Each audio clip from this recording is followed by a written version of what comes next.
I'm definitely not happy.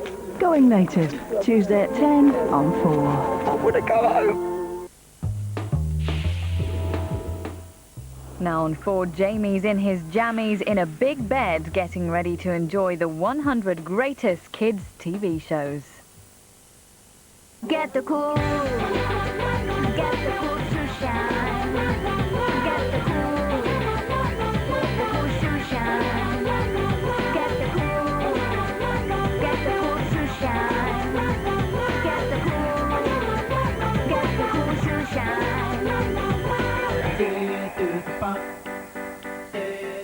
Only 3 things in life are certain: death, taxes, and we would have gotten away with it if it wasn't for those meddling kids. Oh, another thing's for sure: we can never bring back our childhood. But tonight, we celebrate the 100 greatest kids' TV shows, as voted for by you. 50 years of fuzzy cartoons, slightly sinister puppetry, hilarious slapstick and thought-provoking drama, and some educational stuff that we thought we'd better throw in as well. This is going to be a fantastic show. Rubbish. Can you fix it? Screwball, buddy, old friend, old pal. I'm thrilled that I played Ron. Always musing. You used to quite fancy you. Flipping heck. Oh.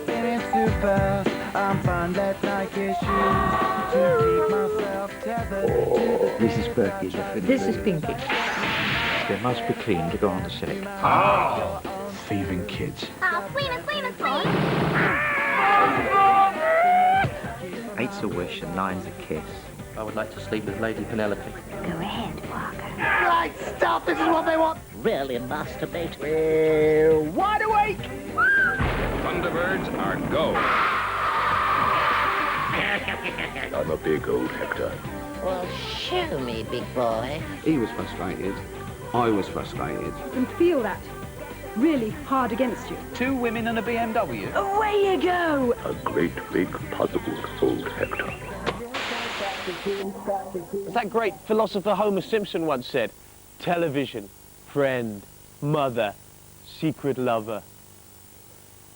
Maybe that's why so many of you have been moved to vote for your favourite kids' TV shows of all time. Because you care. How long ago it all seems. Sooty and Sweep, Zippy, George and Bungle, Hartley Hare. I mean, where are they now? He's not as handsome in real life, is he? Yes, I think I've seen him in the Priory. The Priory? I didn't know you'd been there. One of my friends has been living there since 1981. Did you know, Top from Pickens, they found him curled up in a fetal position in the toilets at the Met Bar. Oh, terribly sad. We start with something completely different. A sketch show for kids that was pure Monty Python. Do Not Adjust Your Set was similar to Python because it had half the Python writers writing it, so it was bound to have the same sort of sensibilities. Can you see that coming up on your screens? Yes, it is.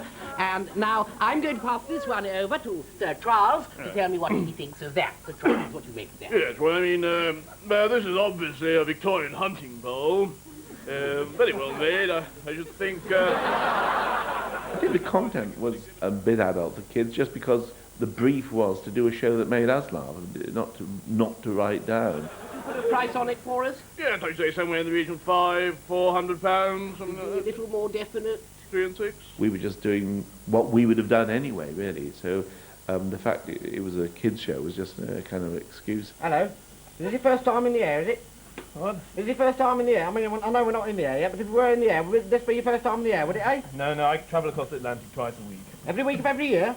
Well, for the last 2 years. Well, on ever. That means, means you've been across the Atlantic 104 times. 2 times 52, 104. Isn't that wonderful? Shall I put my safety belt on? They were able to do things that they wouldn't have been able to do if it was for adult television. And I think that's how the BBC eventually allowed Monty Python to go ahead. What? Oh, we haven't any water. We've got some tea. Like a cup of tea, love? Yes, please, anything. Oh, there's a bit of coffee left if you prefer coffee. I mean, just say, which would you prefer? Oh, love, fizzy pop would be better for him than coffee if he's just come across the desert. Oh, yeah. Oh, no, we drank all the fizzy pop, remember, yeah. We didn't drink it all, did we? Yes, we did in that lay-by outside Leicester. There was stories about people rushing home on Friday nights when they went home to try and catch this kids' show. So in the end, they put the second series on at a later time as well. They repeated it at 6:30 or something, so people could see it when they got home. I would have said that Do Not Adjust Your Set was Monty Python for kids, but in truth it was Monty Python for grown-ups with like this ridiculous lip service paid to it being for kids, because he chucked on this kids song at the end.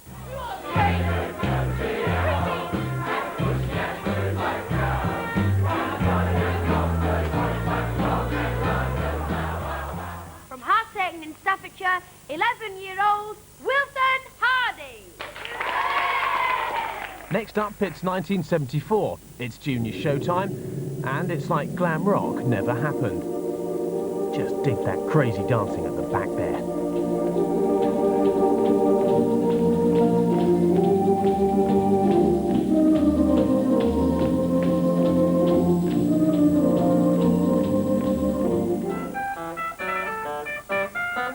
Crystal Tips and Alistair was a strange psychedelic animation in Norway known as Krolltop and Nimian.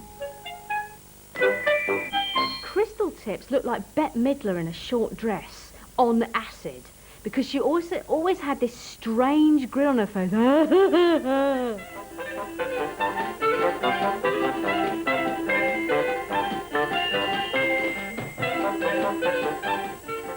The death of Annette Mills in a London nursing home has come as a grievous shock to the world of make-believe. She it was who did so much to breathe life into that immortal puppet, Muffin the Mule. Muffin the Mule was born out of necessity. Annette had been a very successful dancer and had had the most horrendous car crash where almost every bone in her body was broken, and she spent 3 years in hospital, having been told that she'd never dance again. We want Muffin, Muffin the Mule. During that time in hospital, she came up with the idea of Muffin. We want Muffin, everybody sing. We want Muffin the Mule. Hello. So you're here at last. And I remember going to the studio and watching her perform. And now we're going to give you just a little bit of our Muffin. Stop it. She was ill and died too young. She was only 62. You see, this is our percussion band. I don't think Muffin could have continued without Annie. No.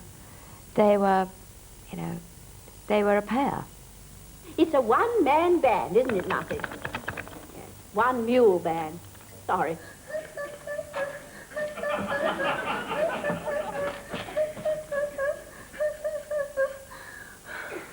Incontinental essential rollo. Regada ton singing, a ringing, a binging, a plinging, a tinging, a plinking, a plonking, a boinging a tree. At number 96, that weird cult classic from mainland Europe, The Singing, Ringing Tree. Once seen, never forgotten. But how many of you know it featured the first on-screen performance of Rainbow's Bungle, fresh out of RADA?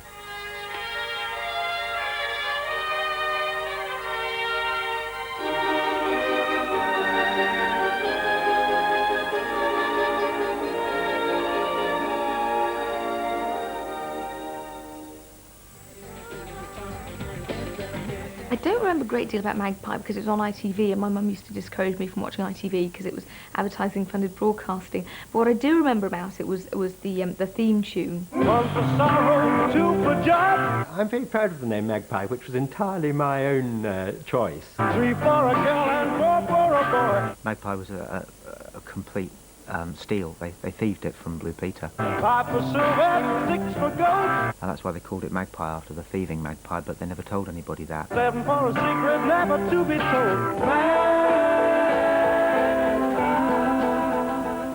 Hello, Hello and welcome to Friday's Magpie. We thought Magpie would be more contemporary, I think, than Blue Peter was, and a bit naughtier than Blue Peter. I don't mean in a sort of sexual sense of naughty, but, you know, would be a bit more daring. You can feel that really hard against you. We aimed it at people who were going to youth clubs rather than people who had Boy Scouts or Girl Guides later on that afternoon. If you've been doing your sums, you'll probably have noticed that we've still got some money left over. Isn't that right, Mick? Indeed, that is. Well, I had permed hair. Mick's curly hair was natural. And Jenny was a bit raunchier because she'd been in a Bond movie.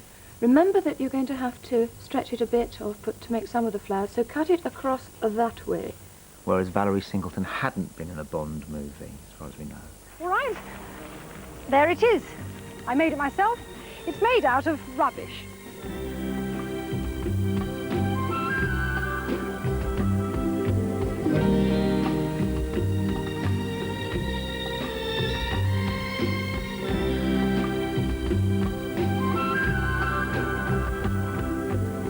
We were frightfully kind of raunchy and more like brothers and sisters, and I wore frightfully short skirts and see-through blouses and things.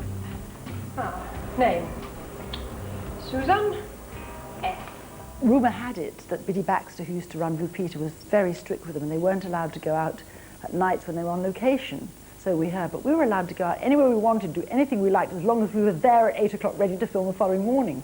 On Friday we set what we thought was a very ambitious target, over £3,000 for aids and equipment. Jenny in the corridor will tell you how things are going. We quite deliberately went down this road of having the money.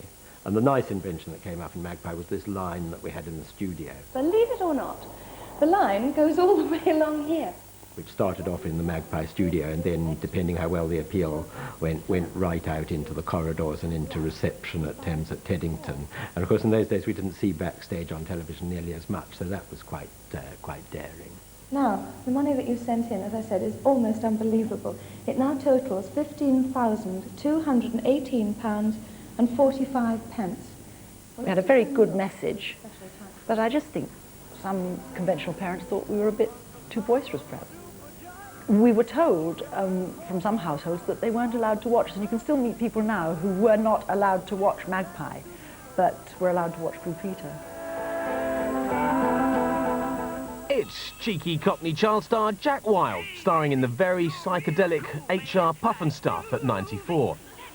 Though you wonder if it was the director who had been puffin stuff by the looks of this clip. Glad to meet you. How, little papoose? Look, Freddy, an Indian tree. That's right, paleface. They not call me Redwood for nothing.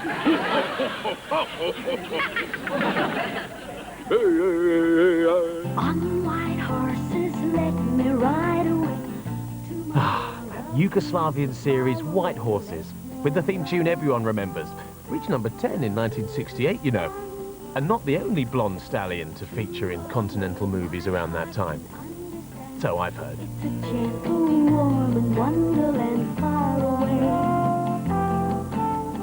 Oh, come on. We were young. We were green. We had teeth, nice and clean.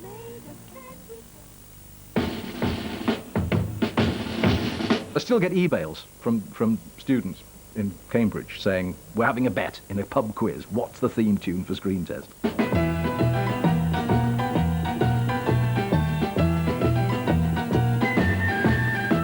We made 5 programmes originally in black and white, and they were going to go into the summer slot that Blue Peter left when they all went on holiday. And welcome to a brand new quiz programme called, as I'm sure you've gathered already, Screen Test. And we did the next 5 in colour.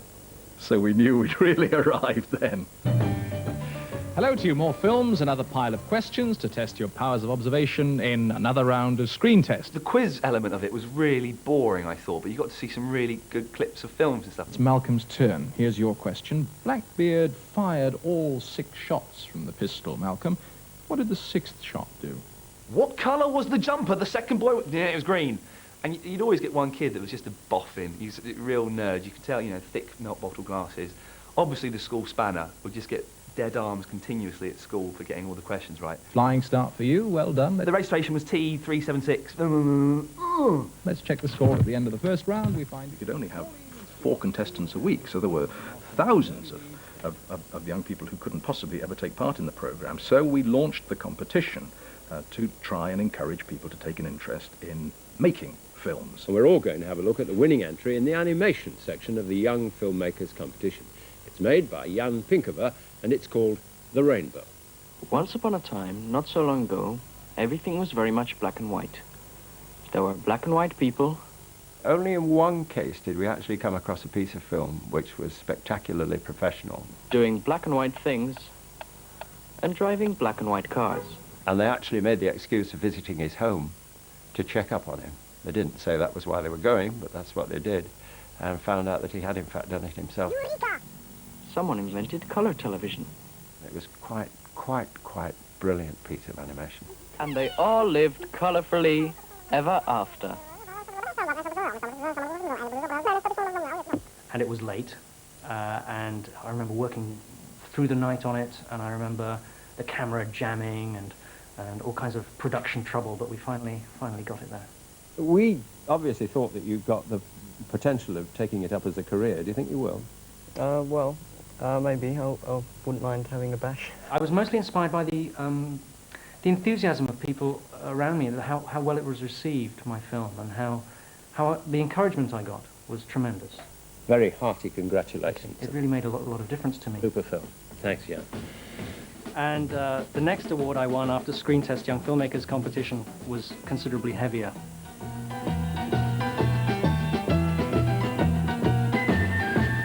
Here comes Bod. At 91, the name's Bod. James Bod. Possibly. Morning, Bod, says Frank. But Bod doesn't see or hear him. He wouldn't have noticed if an elephant had been the postman.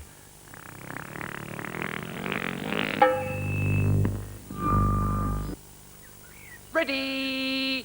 6 in the morning, post-clubbing, nightmare, stroke nervous breakdown time, mind not really working very well. Suddenly these 4 characters come on, boo boo, la la, and that was sort of, it fitted our mental age at the time. That was how we were talking, it was boo boo boo, la boo dee.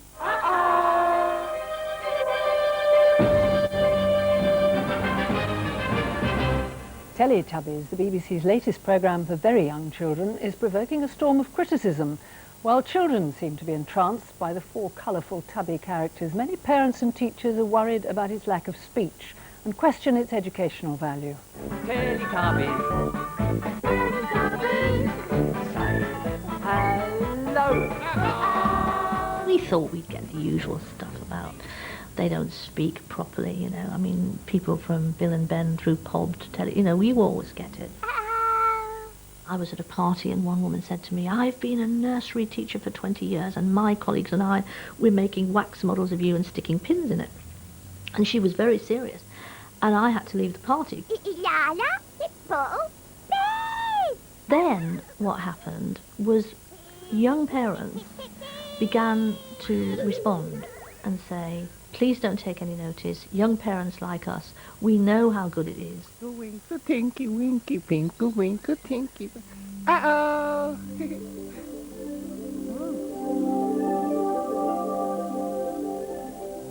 When Teletubbies was first released in the U.S., there was an interesting reaction from the religious right.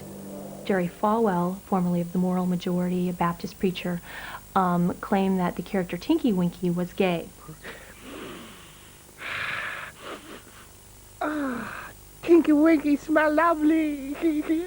He was purple, the sort of gay pride color. He had a triangle-shaped antenna on his head, and he flamboyantly waved a red purse around quite a bit.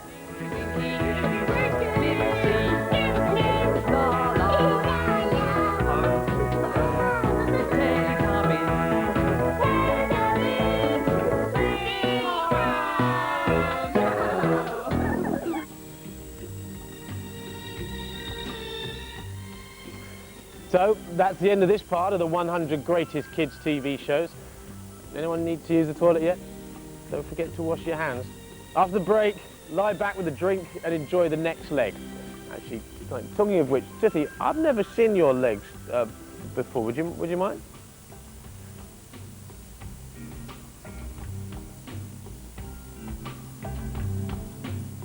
Get the cool. Get the cool to shine.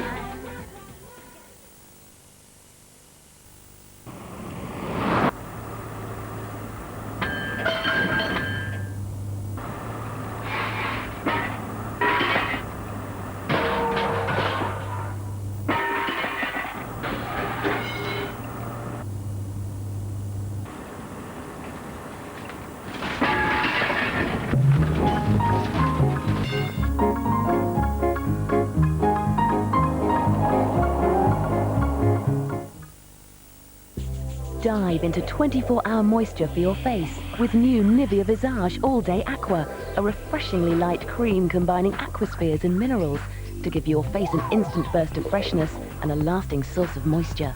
New All Day Aqua from Nivea Visage, pure moisture, 24 hours a day. Toothpaste. Whitening. Protection. Whitening. Protection. I've always used whitening. Trust me, you need protection. You'll be the one who needs protection. You don't have to choose between whitening and protection. Choose new Aquafresh Multi-Action Whitening. It restores your teeth to their natural whiteness gently and also offers protection for your whole mouth. Excuse me? Whitening, protection, protection, whitening. Perfect. New Aquafresh Multi-Action Whitening. Whitening and protection taken care of.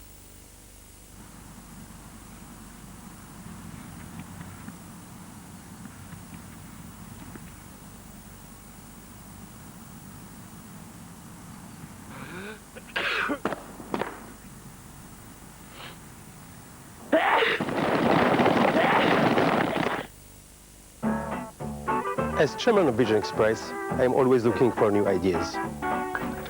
These enhanced contact lenses have been proven in eye examinations to help you see better than ordinary contact lenses, as my assistant will now demonstrate. Ready, George? Could you read the number plate on that vehicle, please? W277SEG.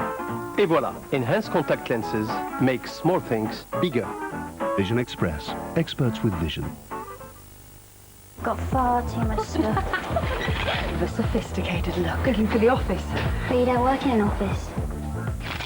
Rock chick. Chicky rock. No way. Sex kitten. You cannot walk in those They shoes. are fine. This is the last one. Okay. Promise, promise, promise. The natural look? Definitely you. New Palmolive Soft and Gentle Stick and Cream with natural aloe. It soothes as it protects. Get the natural look. New Palmolive Soft and Gentle Stick and Cream. Go! Thanks to a clever new delivery system called Heatwave, Domino's pizzas now arrive oven hot to your door. It makes them taste better too. Domino's pizzas, they're hot. Can I get a pint, please, mate? And archers for the lady. Not for me, I'm going to shoot up. Well, I'm going to hang out for the lads. Yeah? I won't be late. All right then. See you later. Yeah, love you.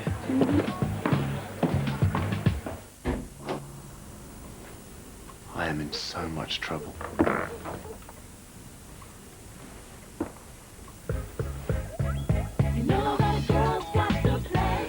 out to play with archers.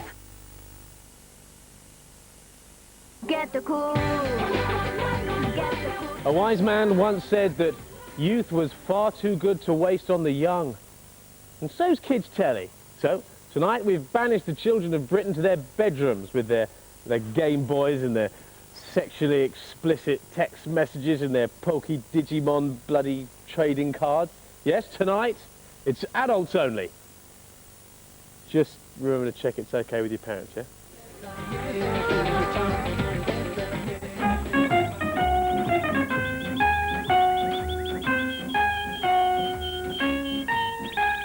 Hector's house, I love, because I thought Hector was a brilliant bloke. He was really cool. What's that? Do you mind if I come in? Can't you read, Zaza? No entry for cats. I'm not any old cat. I'm Zaza. Oh, it's all the same. Zaza, let's face it, was quite a tasty cat. He wanted to get it on with her. I'm very tidy. Tidy, tidy, tidy, tidy, tidy. And that frog, Kiki, would always get in on the act and blow it from at the last moment.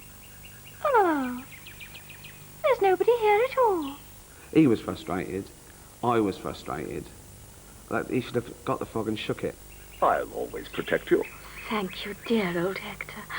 Oh, it's lucky you're so big. Yes, I'm a big old Hector. A great big puzzled old Hector. This is a story about the wooden tops. Next up, a perfectly old-fashioned nuclear family. Yes, they don't make them like that anymore. They'd probably be MDF tops these days. And Mrs. Scrubbit, who comes to help Mummy Wooden Top. And Sam, who helps Daddy Wooden Top. And last of all, the very biggest spotty dog you ever did see. Run around, now! At 87, strike a light, it's Cockney comedian Mark Reed. A diamond geezer, but surely the most unlikely presenter in kids' TV history. Runaround was a really funny programme. You were asked to answer a question and you had three options. You had to go and stand on one of three answers on the floor. Which coast is the Bermuda Triangle near? You ready, Pat? Go! And then you got this chance to run around and change your mind. I never really understood what the point of the runaround bit was, why they couldn't just run to the one they thought was the right answer. Next question coming up. And the kid would look at the other kids and go, well, there's so many over there, they must be right, and just jump over at the last minute. Which is, I reckon, why we had 18 years of Tory government as well. Exactly the same reasons. People panicked at the poll booth. Oh, there's so many of them. Must be right. Jump over. Probably Mike Reed shouting, vote Tory. Come on, kids, quick, hurry up. Always a bit unnerving as well with Mike Reed sort of in charge. I'm losing my breath. I'm all sweaty. I'm horrible. Here we go. Quite scary man, big glasses. Looked like a second-hand car salesman even before he was cast as one in EastEnders. Where is Sesame Street made? He kind of didn't really have a kids' TV presenter's attitude. He was quite abrasive with the kids. What do you want there, darling? Television. Television is yours. You know, really quite like something off the Sweeney. Come down here with me.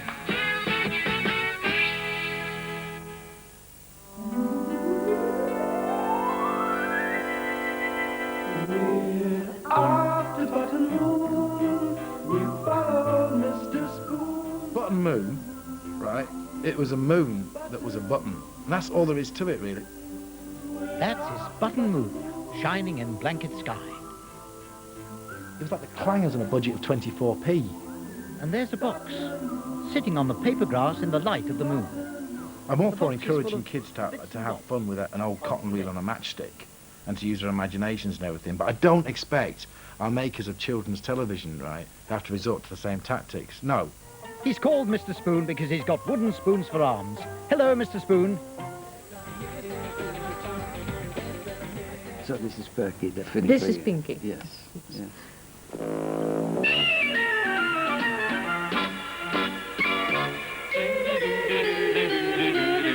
What have we got? What have we got? We got music.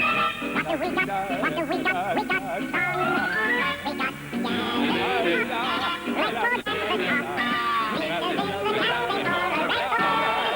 Perky's probably more upbeat. Well, and, a little bit livelier than Pinky.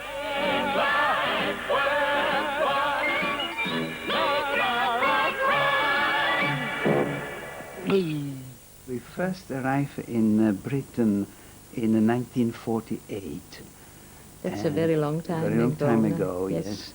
And became the British citizens in 1956, was it? 1956, that's correct. Yes. And first of all, I was working in the coal mine for 3 years. And I was working in the nursing home to start with. And then afterwards, when we were free to choose whatever we wanted to do, we decided to do puppetry. We belong together. It's you for me and me for you. Just as one and one make two, it's us until forever. At one time, Pinky and Perky had bigger fun mail than the Beatles.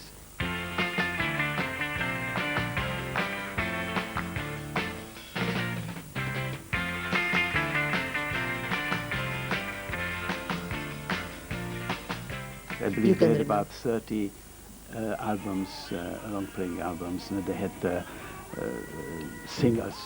They were into hundreds.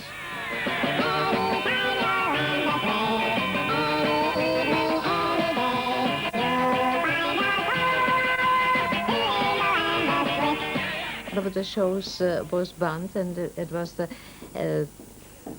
Pink and Perky's political broadcast, it was called.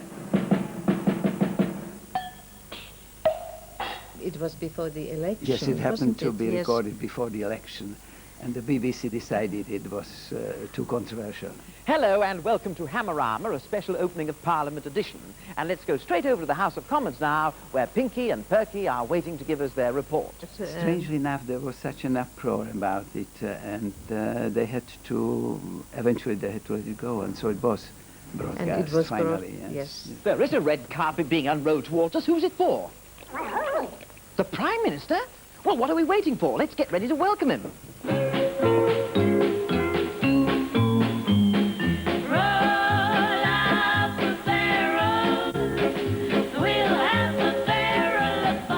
It is a good feeling to know Yes. that perhaps Pinky and Perky will live even We'll- after we'll we've, carry on. We'll we'll carry on after go we've on a gone. little That's- bit, yes. You've actually had a bit of a tuck and snip. I have not. You have too. This is really me. There's a bulldog at the back of them kangaroos. Will you shut up? So that's why I've made up my mind. I'm jolly well carrying on casting the seat aside. At 84, Just William, the kids' comedy that launched the career of Bonnie Langford. Oh well. Say things like that and I'll scream. No, you won't. I'll scream and scream and scream. I don't care. I will. I wish you would. I wish you would scream. Can't make Christmas any worse, can it? We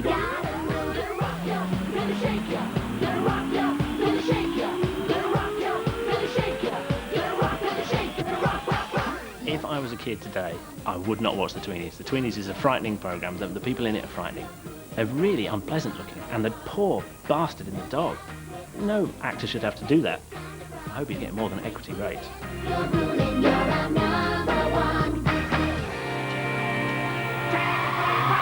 When you were a kid, you watched that, and it just seemed like the biggest game show in the world.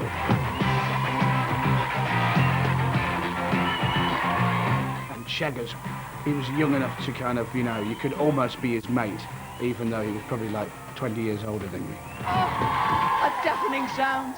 Right, we've got lots of fun and games to get through. We've also got some lots and lots of pop music. So now something that's going to please me, as I'm sure it'll please you. Would you believe it? Yes, the Pleasers!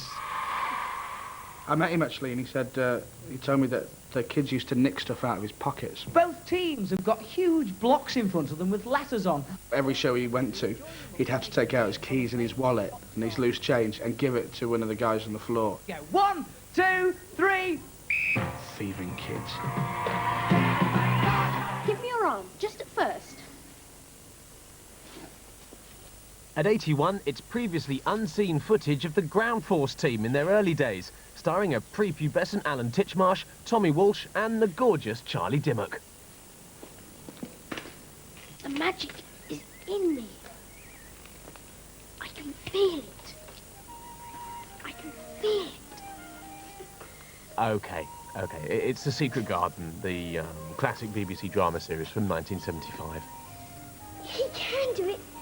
He can walk. I know he can. Robin Hood, riding through the glen. At number 80, The Adventures of Robin Hood. He lived in the woods with burly single men in tights, turning Will Scarlet and playing with Little John. But it was his socialist taxation policies which really annoyed the Daily Mail. Robin Hood.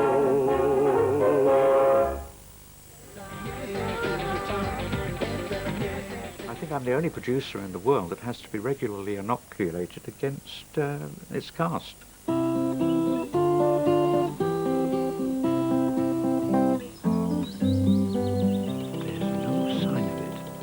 In or out of the river.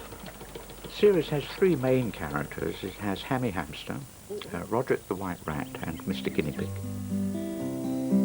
When you're getting the animal ready to perform, there are two things you have to do. One is this, because they must be clean to go on the set. And the second is, you wet your finger with your tongue. You wipe his nose like that so that it's nice and wet, and then you put him on the set and blow on his nose. Oh, it's me, Hammy. Do you know anyone who's lost a crystal ball? Hamsters are nocturnal, so they only work at night. And during the day, you'll get probably about 5 minutes of performance out of them, and then they'll suddenly go to sleep on camera. Over here? You have to have a whole selection of hamsters. We have probably 6 or 7 or 8 hamsters, and they all look alike. Yes. The guinea pigs, now they're not nocturnal, but they're completely stupid, and they'll just sit wherever you put them. They will sit and sit. Are you sure you saw it? Oh, yes. Very clearly. Well, there's only one thing for it. And what's that? Go down in the diving bell and look for it yourselves. The average life of a hamster is, I think, 2 years, but their working life is probably only about 6 months, because hamsters and white rats, they do age. And that's when Hammy suddenly realises what it is that he's been looking at. We must have gone through many hundreds, yes. They all go to a good home. That's right. You've guessed. It's only the moon. I do like a happy ending. And we've only just begun. And now, the gallery. At 78, Vision On, a programme originally made for the deaf, but remembered by all. Especially this bit, where kids sent their pathetic drawings in. Oh yes, very good, what's that, an owl? And let me guess, 2 penguins. Right, yeah, now this, what's that? Someone just stood in some paint and bought leaves in the house. Don't tell me. Ducks. Oh yeah, but that's very funny. We are the champions. That was the theme tune, how it went. It was very anthemic. 20 points for the first team on the whistle, finishing up standing in their coloured hoop. We Are the Champions was essentially a children's sports day booked to television by Ron Pickering. They have to do sort of these obstacle courses and things. Well, we're all ready for our second game. It's our obstacle course plus the coconut shies. This time the coconut shies are not just a bonus, they're really part of the game. Off they go for Shy Away. And in pairs they travel down the obstacle course. The Girvan got a good start. Push a ball with their nose and then carry a bucket of sand 100 yards and then give that to someone who then swap it for some water, and then they'd have to run backwards blindfolded and... All the way back. And there they are helping one another. Good teamwork.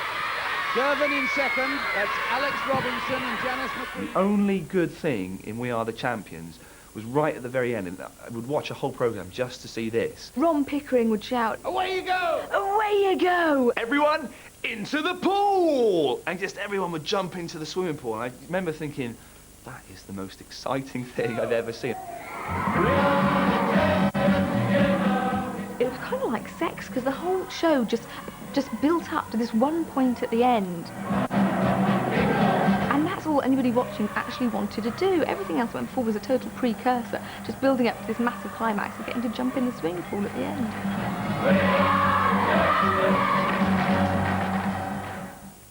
At 76, it's Catweasel, the wizard catapulted through time in the early 70s.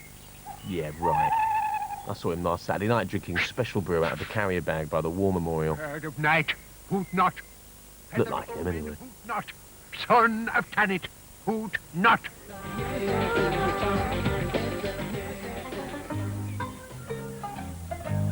We can, Skip.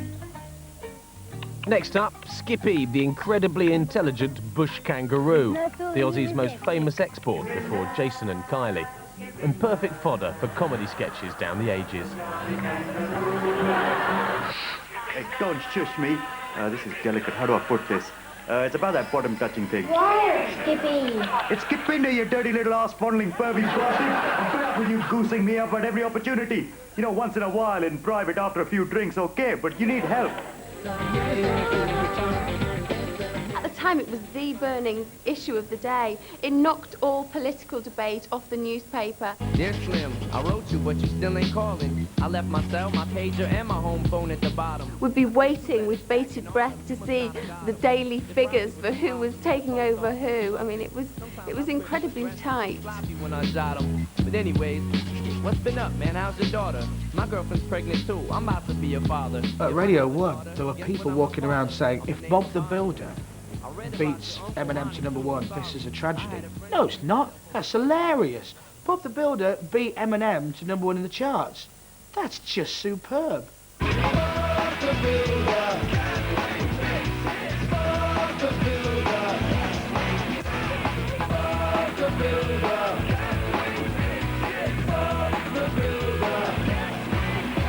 Always a joy to knock a rap singer off the top of the charts.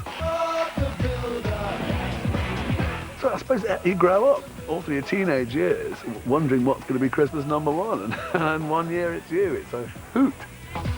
Come on, team. Let's get going. Can we fix it? Yes, we can! I think so. Bob the Builder is a sort of a helpful little chappie who lives in Bobland, and he basically is responsible for maintaining the whole village and its buildings and all the roadworks, etc., and anything that needs doing in a maintenance way. Bob seems to be able to handle it in the village, really. Yeah, that seems to be his main purpose in life, and to keep his machines well-oiled and keep Wendy happy. Hello, Mr. Lazenby. Hi, Bob. Call me Lenny. Oh, right. Well, Lenny, we're all finished. I'm about to test your fountain. I did read in the press that apparently he was this new gay icon, and it's rubbish. I mean, I can see he's a construction worker, builder, and he's got a check shirt, but nah. Maybe if he had a moustache. Silly me. It tends to freak kids out when their parents go, oh, look, there's Bob the Builder. And you can see some 4-year-old looking at me just going, no way is that Bob the Builder.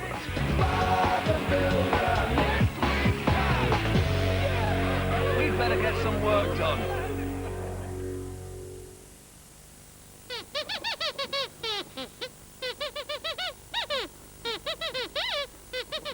Oi, oi, oi, oi, oi. Come on now. I know it's Channel 4. Any more language like that, you're off the show, all right? Hey, shh, oi.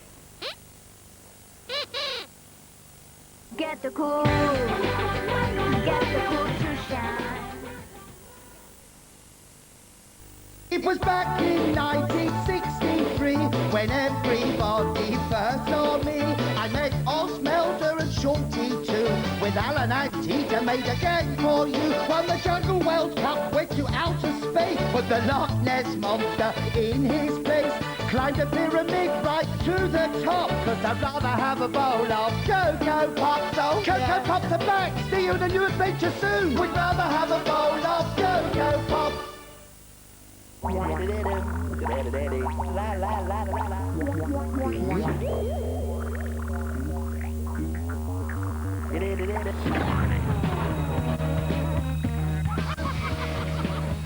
It's the longest, stretchiest, fruity snack around. New orange fruit winders from Kellogg's. In 3 fruity flavors. New Kellogg's real fruit winders. Unwind the fruity fun forever. Kellogg's secret weapon, Hooter the Cow. Just got a special gadget that helps him make chocolate milk. So now he's fusing chocolate milk with Kellogg's Corn Flakes. Milky. Introducing new Kellogg's Corn Flakes cereal and chocolate milk bars. When hunger hits, milk it.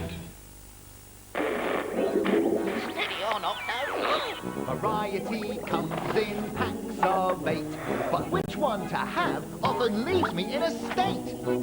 I'll get my friends to help me choose which ones to have and which ones to lose. But in the end, I just can't wait. If I pick myself, I know I'll get all 8. Kellogg's Variety. Get your hands on all 8.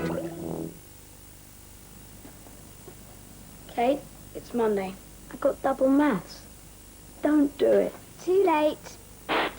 They go. Scrabble, in the bowl, Scrabble, in your head. Scrabble, pop, right, keep spin. morning. Double maths. Have some Kellogg's Rice Krispies then. Here you are.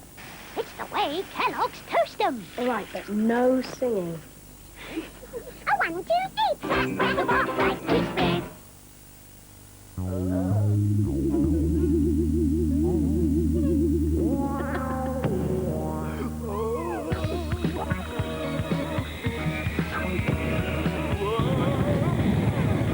It's the longest, stretchiest, fruity snack around.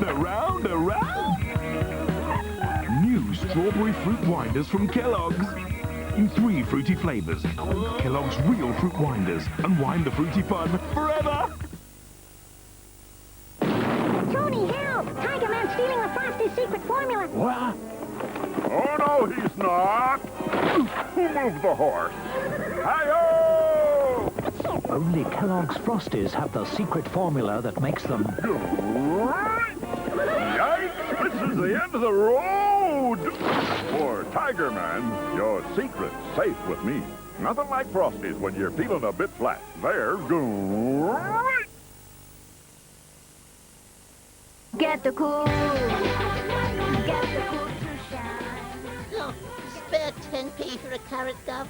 You don't know what it's like sharing a house with a brummy pig. Yeah. Strange, isn't it, how children's shows have changed over the years. Will Pokemon look as tame as Andy Pandy in 40 years' time? Times change. And let us move with them as we continue our countdown through the badly vandalized window.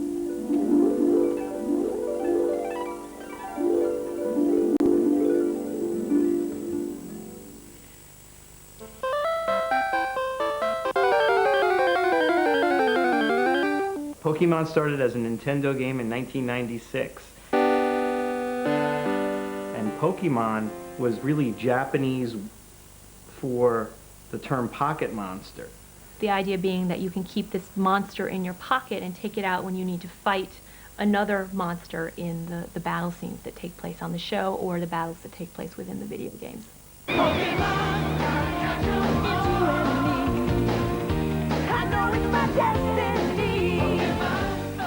Worst quality animation I have ever seen. The plot lines are just appalling and so completely repetitive. I remember the first time I saw Pokemon, we had a tape of it in the office before we decided to go with it. And we said it's badly done, it's like we say it's like bad animation, and the voices are bad, and it looks rubbish. We went, it's never going to work. Let's have it.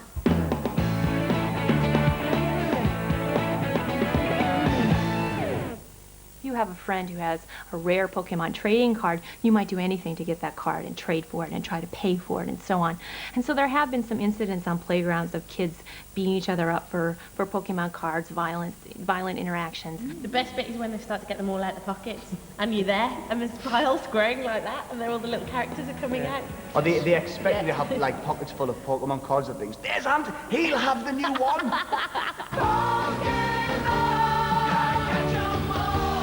Catch 'em all! Noggin the Nog. It's a name that I thought of it on the tube to Neasden. In the lands of the north, where the black rocks stand guard against the cold sea. Oliver had read Tolkien, the Hobbit and things like that, and I think there's a certain amount of Tolkien influence in it. They tell a tale. They tell of Noggin, Prince of the Nogs, and how he sailed to the land of the Midnight Sun to fetch Nuka, Princess of the Nooks, to be his queen. Noggin the Nog is kids' TV, as done by Ingmar Bergman. There's something really bleak about it. The fact that it is actually set in Scandinavia. Graculus was flying above the castle. Everything about it was cold and frightening and mysterious. I can't remember any other programme that sort of depressed me so early on in my life. Oh, Noggin the Nog is my favourite, unless you mention anything else by Oliver Postgate and Peter Firmin. Noggin the Nog is the best thing ever. I was really influenced by Noggin the Nog. I just loved the whole storytelling approach. Graculus turned in the air and dived down to take a closer look. It was not a rabbit. Basically, it's Oliver's narration voice which people remember. When they hear his voice, it always takes them back to their childhood. Graculus bore the little man aloft, high over the hills, and down towards the castle of Noggin the Nog. If he was a kid's entertainer going around people's parties, like instead of doing a Punch and Judy show, he told these stories. Kids would just have to go, they'd start crying and have to be taken home by their parents because this was not standard kids' entertainment, but therefore brilliant. It was brilliant. Next time I shall put in diamonds and rubies as well, and they will cut you to shrebbons. Back in the early 70s, young goons went for it with Michael Bentine's Potty Time. Hello, and a very warm welcome to... Michael Bentine's Potty Time, take one. Sure. Here's a record player for you, gentlemen, and here are some records. Now, what would you like? What choice? David Cassidy? David Cassidy. No, not David Cassidy, the Osman. Oh, the Osman. What about... He did all the voices himself, you know. What we got in your mind, your piratical mind. You're going out of your piratical mind with a lull in it. Maroon, Andy William, the Osman. You're the Osman, it's okay, man. Hey, stop. Just a minute. Stop. When you come to read Treasure Island, it may not turn out quite like that, but then after all, I've really got a potty imagination.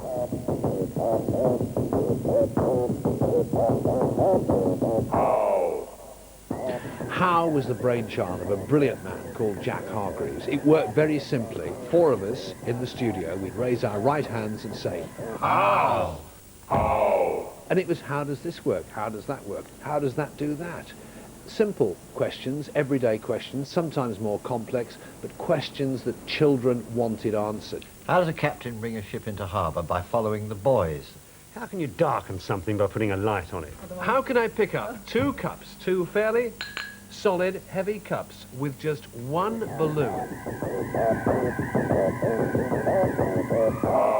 I'd sit there as a kid and go, right, okay, whatever they're just about to do on the telly, I'll copy. How strong is an egg? Dad, can I make this? What is it? It's a nuclear fission reactor. Because the extraordinary thing is, no matter how hard... Oh. It's a saline distillation plant. And I need a bottle of washing up liquid and a small vole. How strong is an egg? I think these eggs are strong enough to take my weight. Nearly 12 stone, plus the box. And it just never really worked out for me, because I never had enough glue. You could be watching a little bit of history.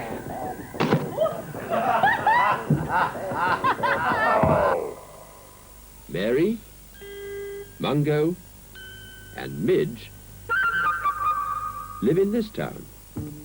Next, the world's first it girl. 8-year-old Mary, who lived in a penthouse flat with only a dog and a mouse for company. Shouldn't social services have got involved?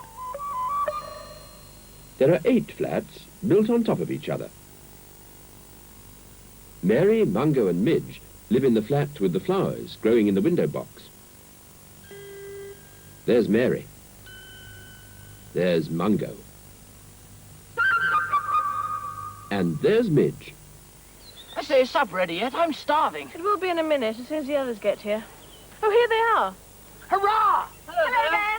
Sorry we're late, you two. We had a spot of trouble, but we've managed to rustle up a hamper from the constable's wife. Yeah, she was a sweet old thing. She gave us some cold ham and turkey, heaps of tomatoes, hard-boiled eggs, bags of lettuce, and lashings of ginger beer. Oh, withered.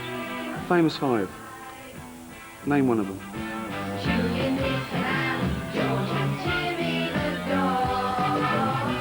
Not so famous. Not so clever, is she? Blyton.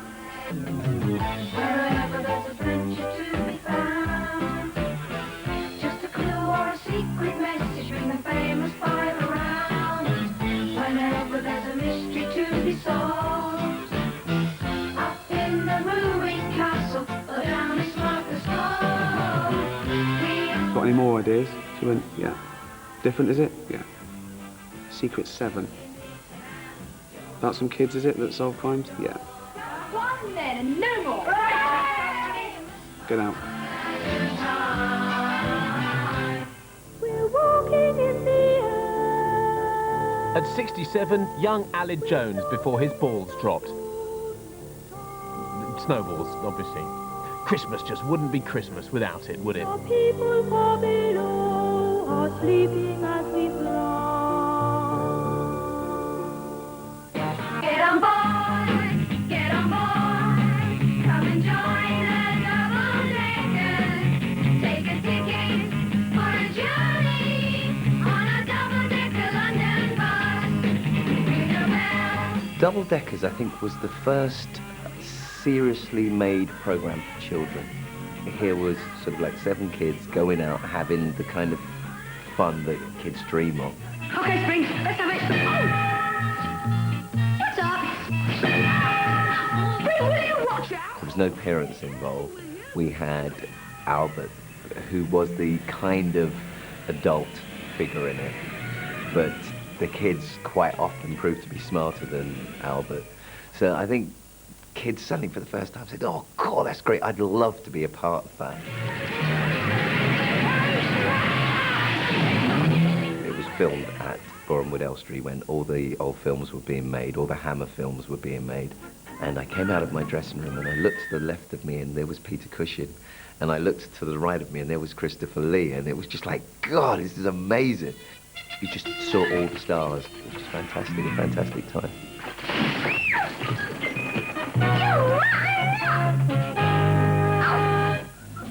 If you're the wildest, the mildest, the cleverest child, if you're the strongest, the longest, you've never been wrong. If you're the latest, the greatest, then you can state that you're a record breaker. Faxon record could be perceived as quite dry. What prevented that was just the enthusiasm and sort of the really bubbly character of Roy Castle, who really brought that programme to life.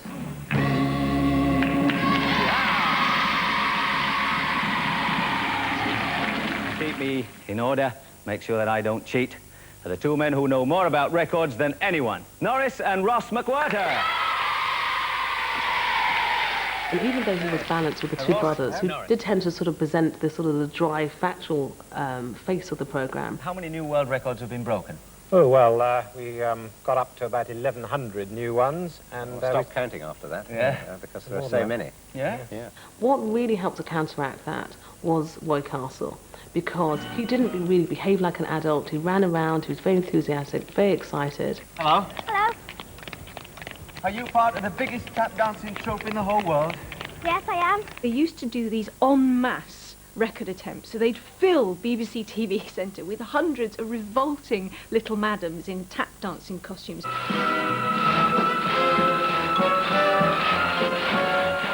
They'd all be trying to be spotted by Mum on the camera like this, doing sort of an en masse tap dancing time step record or something like that.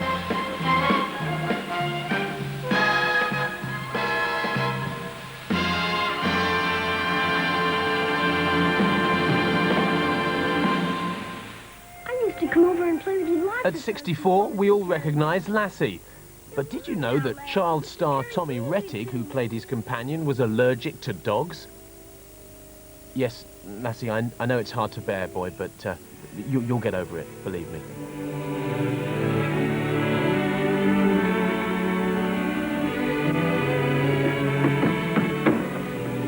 Here, Lassie. Here, Lassie. Go on, fetch it, Lassie.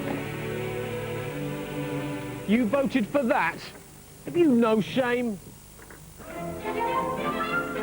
One day, Ricky the Magic Pixie went to visit Daisy Bumble in her tumble-down cottage. He found her in the bedroom. Roughly, he grabbed her heavy shoulders, pulling her down onto the bed and ripping off her... Jackanory, Jackanory. Jackanory was a classic. There was nothing ever wrong with Jackanory. I found that really boring when I was young. When it started, nobody really wanted to do it because, this was a sort of, kiddie story time thing. But then gradually, when they realised that it was 15 minutes solo a week, it became a very popular thing to do because it was a great showcase for actors. That's quite enough of that, the fat shopkeeper shouted. Every week, different person reading the story, or every day, different person reading the story. And then one night, in December, when they were all sitting round the fire, the owl, Tutu, suddenly said... I used to sit down with my milk and my digestive biscuits and want something, ooh! And Jackanory always seemed really slow. Ooh, shh! What's that noise? I suppose it was like bedtime stories at tea time, kids sitting down after their tea. And just being entertained. And Mum must have loved it, of course. Sit down, watch Jackanory, or else. Yeah, 15 minutes of quiet, perhaps. Yeah. They heard the sound of someone running. Then the door flew open, and in ran Chi-Chi the monkey. They must have had one of the most illustrious casts ever for Jackanory. I've come to the last part of the story about Ben Blewett. When a man grows hair all over his face, it is impossible to tell what he really looks like. So be a good boy and don't get up to mischief. Did Prince Charles do one, I think, did he?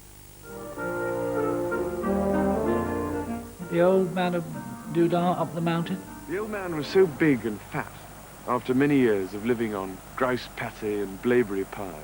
Probably did all the drawings as well. Very clever, you know. One day, he decided to see if he could climb up the cliff of Loch Nagar. It was kind of educational, so I think your parents didn't mind you watching it. But no one can rubbish Jackanory. I used to always turn over on that point.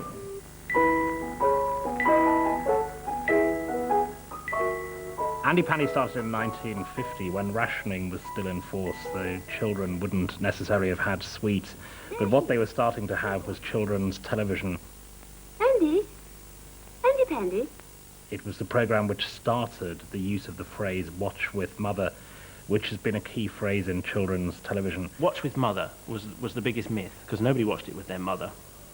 You know, nothing wrong with my mum, but we didn't watch it with her. She was busy making the shepherd's pie or doing washing or whatever. She didn't watch with mother with us. We watched those kids' programmes without mother. That was the whole point. They were our mother. I hope Ruby Lou doesn't mind. I think what was appealing about Andy Pandy was the whole idea that maybe your toys could come alive, that maybe they had a whole world outside of the time you were with them. So when you turned off the light at night, that maybe, just like it was sort of brought to life in Toy Story, is all your toys would communicate and be having an awful lot of fun. Dust the table, dust the chair, sweep and polish everywhere. Dust the table, dust the chair, sweep. When you look at those tapes now, it's astonishing. If you're used to watching computer-generated cartoons with your children, it's amazing because his strings are so visible. And actually, I remember even as a child pointing out that you could see the strings. Jump in, Teddy. I was mad about the whole lot. I just could never figure out why they all had to live in a basket.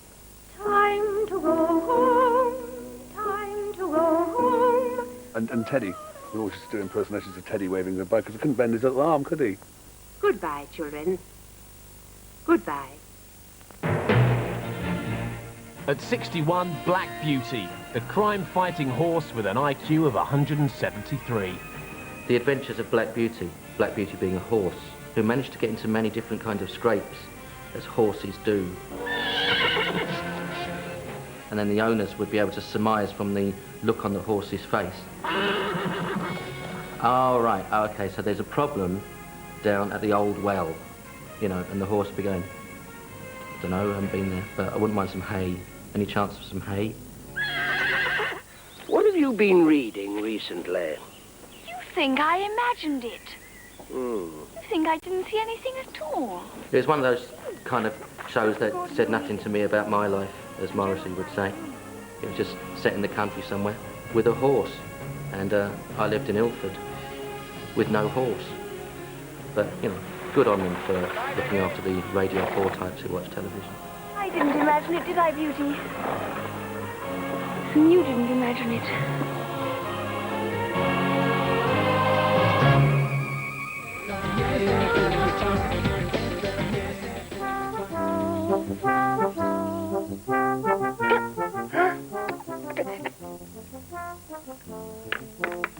I had always imagined it as this character trapped inside the television.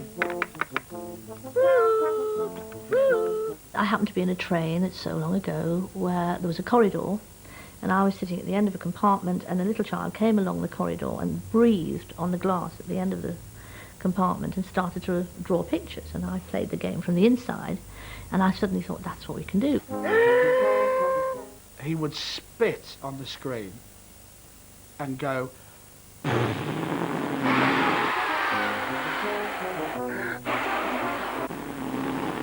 cover the screen with spit, then write P-A-B.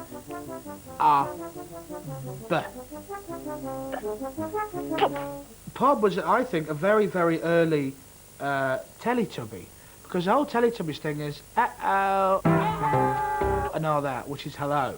But Pub would talk like that. He would talk like a baby. Me and my brother would love Pob. We're 3 years apart in age, but Pob just universally got us together. We'd start fighting, but we'd hold hands. We'd bond over Pob.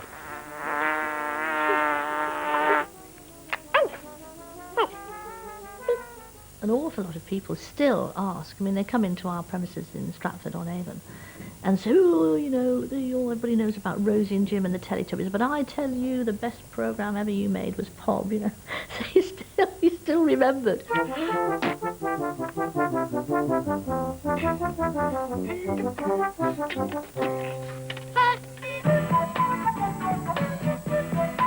Trouble is, getting typecast, lovey. 30 years on, nobody wants zips. Every audition it's, can you do Velcro for us? Velcro? Velcro? Of course I can't do Velcro. I don't do Velcro. One doesn't do Velcro. Get the cool. Get the cool to shine.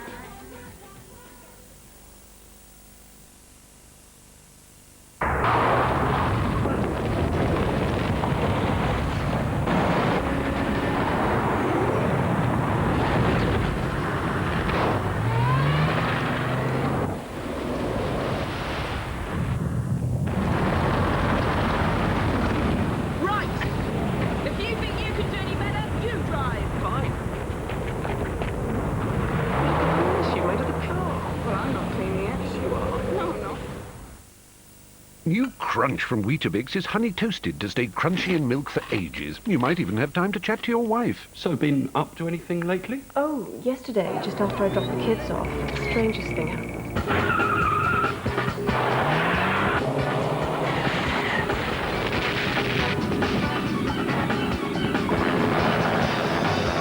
And that's what happened. Oh? Crunch, the breakfast you can take your time over.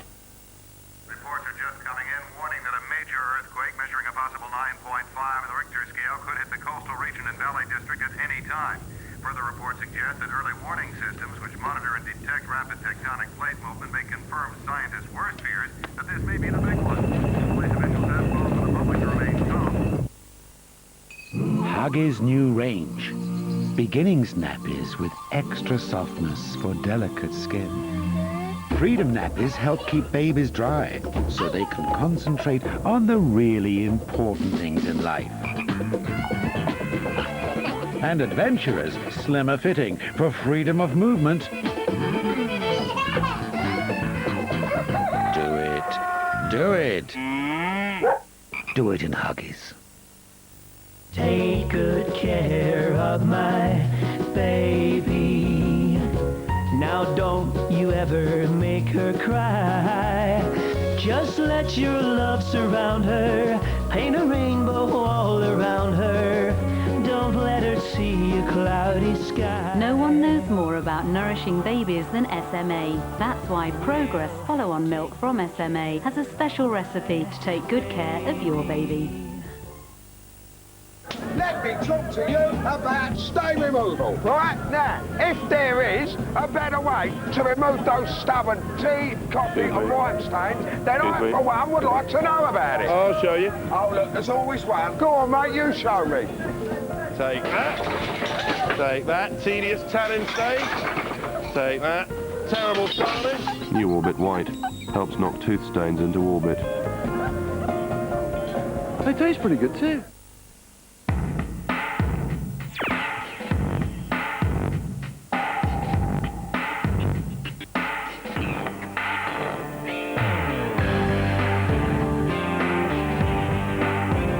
Hugo Deep Red, for women only. Your fragrance, your rules. New Crunch from Weetabix is honey toasted to stay crunchy in milk for ages. Crunch, the breakfast you can take your time over. Fantastic deals are available across the Fiat range. Just call 0800 71 7000.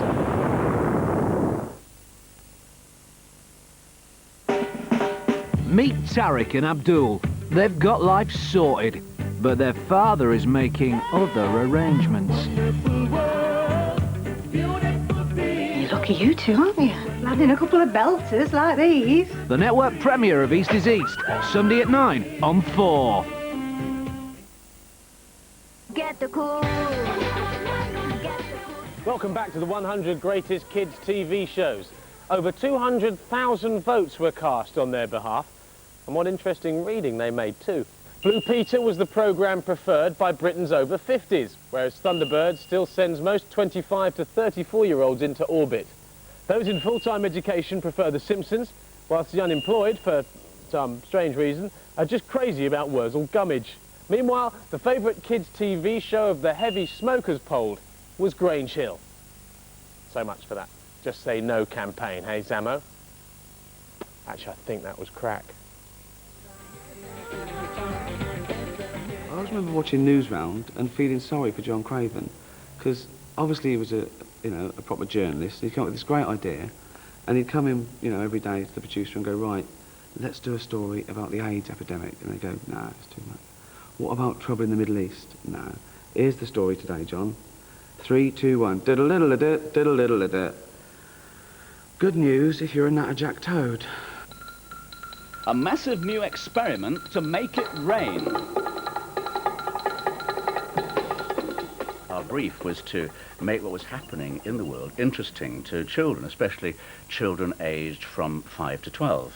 Tonight we begin with news about rain. I'd sit back and say, John, you are 9 years old. What is going to interest you about this? What words will you understand? What references? What phrases? What won't you understand? The biggest experiment ever to make it rain when we want it to is now, soon to begin rather, in central Spain. Not that we gave her monkeys, to be honest. I can't remember many kids going, this is all very well, Scooby-Doo, but I want to know what's going on in the EEC. Come on, John, give us the news. No, we didn't really care. But, we were glad that they thought we did. It's just one part of a huge plan by the United Nations to study the weather on Earth more accurately than ever before. From the very early days, the very best reporters were all more than willing to report the news round. This is Michael Burke for News Round in Paris. John Humphreys for News Round in Moscow. Godfriend in Hiroshima for News Round. And I suspect that one of the reasons was that, they all had children. And normally their children didn't watch them on the main news, but they would watch them on Newsround. Well, finally tonight, at London Zoo today, an unusual kind of small cat called a margay has made its first appearance. I did 3,000-odd news rounds, and I never got tired of it. I never got tired of the challenge every day of explaining this often complicated and violent world to a young audience, but a world which also had some really positive sides to it. Luke is tiny now, but even when he's fully grown, he'll be less than a metre long. Newsround was a bulletin which gave us time and space to reflect all aspects of life on Earth. Doesn't he look nice now, but I wouldn't like to come across him in a few years' time. That's all from Newsround today. See you again, I hope, at the same time tomorrow. Until then, bye-bye.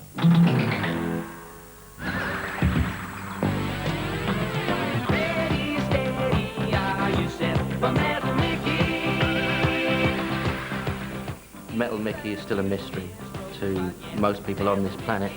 It was a metal thing called Mickey. They used to sort of move around on like little wheels like that. All right then, how do you know you're a male? I know everything. Quite small and would move like on a flat plane like that, and everybody would be really pleased to see it. Come on, give us a kiss. A bit like the Queen Mother, really, with nicer teeth. Brilliant, and now your starter for 10. He talked to the animals and they talked back. And not one said, get me out of this zoo, Johnny. Animal Magic was very much Johnny Morris. It came out of BBC Bristol, the Natural History Unit, where they have a lot of expertise with animals, and there was a great relationship with the Bristol Zoo where Johnny was Keeper Johnny in the series, and he talked with the animals gave the animals voices. Now be careful along here, child. It does get a little slippery. I don't care, Ma.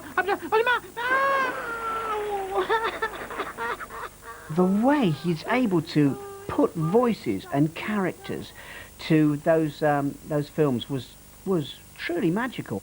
Ma'am, I'm going out for a walk with that man. That man? It just gives you this feeling of, wow, I bet that is what they're thinking and saying. I'm one of the few people I know who actually still enjoys Johnny Morris and his silly voices. I actually found myself at London Zoo last week with my 3-year-old daughter, standing outside the elephant house, and instinctively I said, where's the keeper? Oh, he's over there. Can I have a bun, please? And you could see my daughter gradually edging away from me, looking very embarrassed. Oh dear, it's no good. This game is going to end like so many other games, in an awful muddle, with everybody saying that it isn't fair and that they should have won. He is the uncle you never had, who's great fun and knows a lot. And I know he became rather unpopular and frowned upon in recent years. But I certainly learnt a lot about animals from Johnny Morris. A lot about impressionism there. Eh? Oh no, I'm not going to play with you.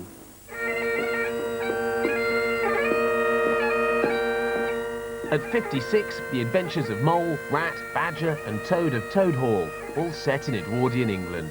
Did you know that's Del Boy David Jason playing Toad? Amazing makeup. Oh, well done, Toad! Oh, Toad! Pride cometh before a fall.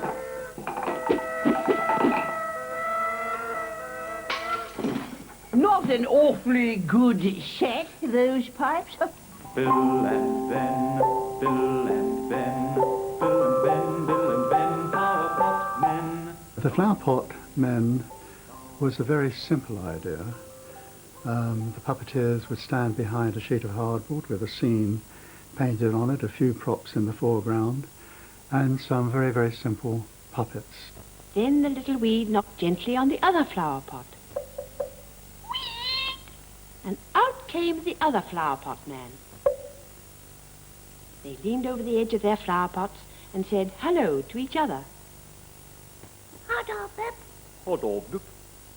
In grown-up TV, most of the arguments are about bad language, swearing, and in children's TV, they've been about pretend language, and the idea that in some way children were being corrupted because they weren't hearing the Queen's English spoken crisply by their characters.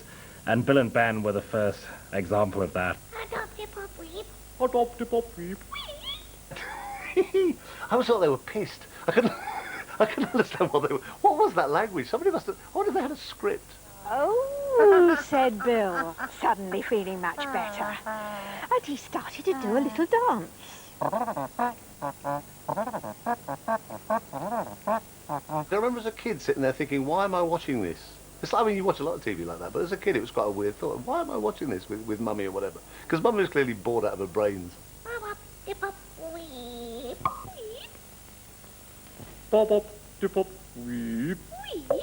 It exuded charm, and for that reason children loved it, and I know that young children today who watch it also love it, so 11 out of 10. Goodbye, Bill, goodbye, Ben, Bill and Ben, Bill and Ben, flower pot men. Goodbye, Bill, goodbye, Ben, Bill and Ben, Bill and Ben, flower pot men.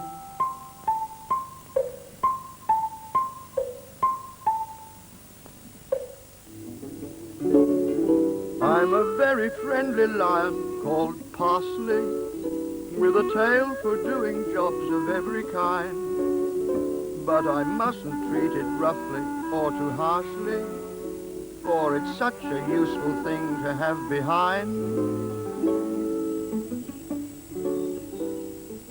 Eating too many sweets is bad for your teeth. Rubbish. What do you think of it so far? Rubbish. What? It's very nice and comfy looking. The weird thing about Pipkins is that all the puppets were so tatty. I mean, they were just disgusting, flea-bitten things. Hartley was just this rotten old rag. There's Tortoise. Tortoise is watching me. What are you hiding under those papers, Hartley? He was a bit like Kenneth Williams. I'm sure I'm not the first person to spot that. He had that about him, and he was clearly a single man. Oh, well, show me, big boy. Just come over here and show me. At the time, no way did we know that he was camp. Didn't even know what camp was. Camp's only something you can sort of put on something years and years later. Wouldn't you like to go into the yard and paint it?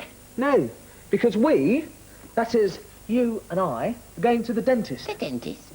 Oh, dear.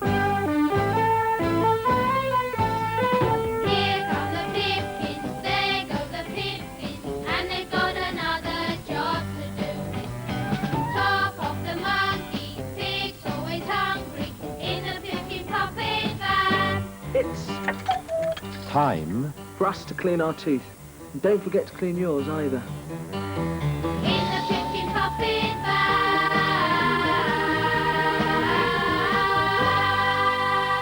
I do hope no one voted for Bugs Bunny. I hate that rabbit. Timmy Mallet. Oh, even now I just get angry with Timmy Mallet for wasting so much of my childhood.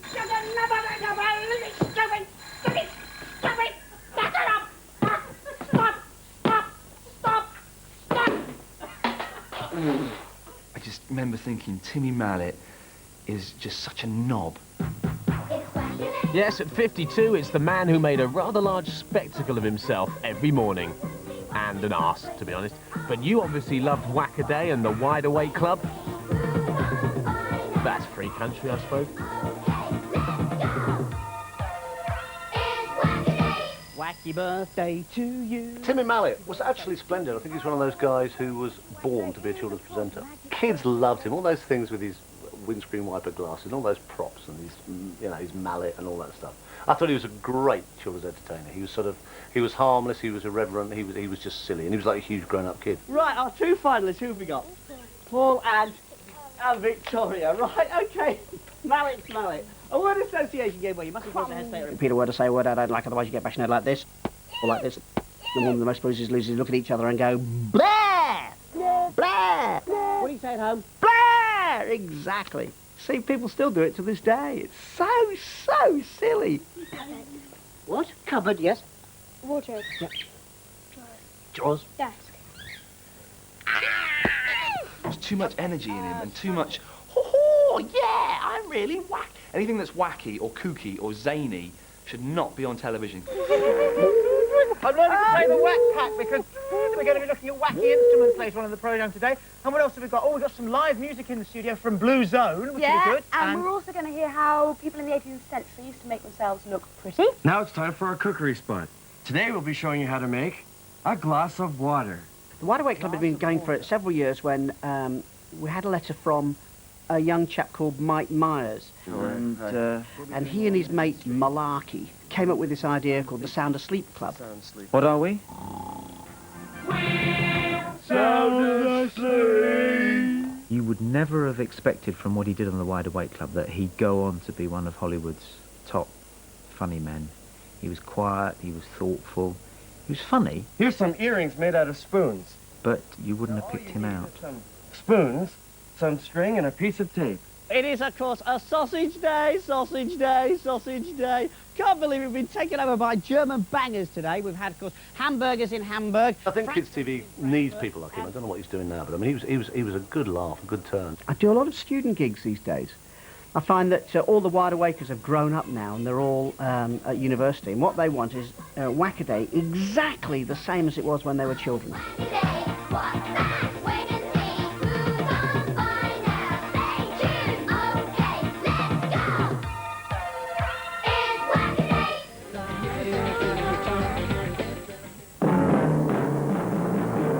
This man will be our hero, for fate will make him indestructible. His name?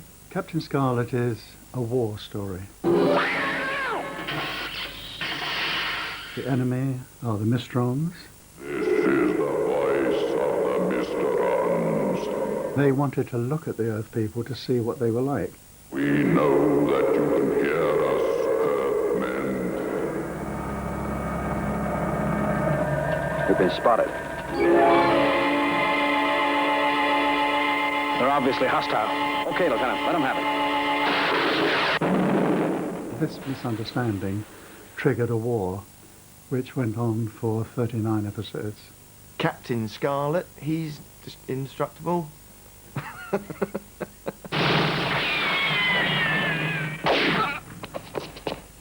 I used to think he was saying Captain Scarlet, he's instructable, suggesting that you could just get him to do the washing up and stuff. Oi, Captain, turn the telly over. Captain Scarlet.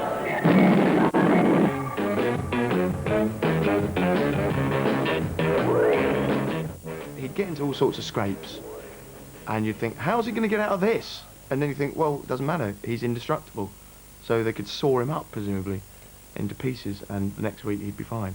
Captain Scarlet. Sir? When we interviewed the artists that were being tested for the voice of Captain Scarlet, Francis Matthews said, would you like to hear my Cary Grant voice? And we said, yes.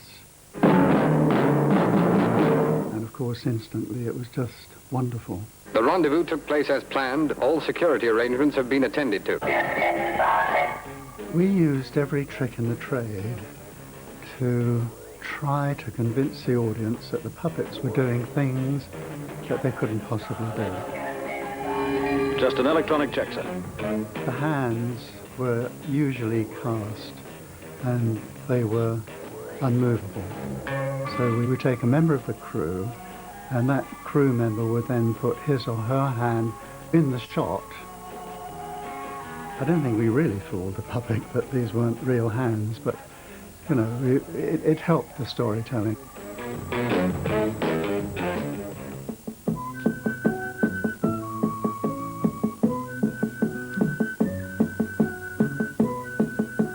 Finger bobs.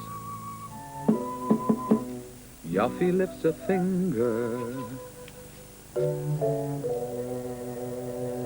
and a mouse is there. His hands were made for making, and making they must do. When you think about it, the cast was made of paper, and paper's very cheap. And I spent the days under the table with my hands in the air. It's exhausting. I am the mouse called Finger Mouse, the mouse with guts and verve. You put a cone of card on the end of your finger, and you have to do things with it. You can see what happens. So a device was arranged, a piece of pink foam rubber in there. And when it was filled with foam rubber, it would hold onto your finger, and it looked like a little vagina. So that's what it became. Finger mouse. Get a vagina for the mouse, will you please? Or could you revaginate this mouse for us here? And I think revaginate, I think I invented that word. This could be my lucky day, says Gulliver. But he is in luck. The cushion splits, and all the feathers fall out. So when we'd done the last shot of the second series, and I didn't want there to be a third series, believe me, 2 years under that table was enough, I conspired with the cameraman to keep the camera rolling, and we took the mouse and I dunked him in my cold cup of coffee and drowned him. That's the end of the story. Well, that's it for another part of the 100 Greatest Kids TV shows. We're halfway through, you know, but plenty more to come. I mean, you haven't seen any of this lot yet. They're called the Dynamic Duo. We did it! Ha ha! Oh, and they're all chocolate. Wait, I like chocolate. Right, stop! This is what they want! It's Cracker Jack! Thank you for allowing a monster into your living room.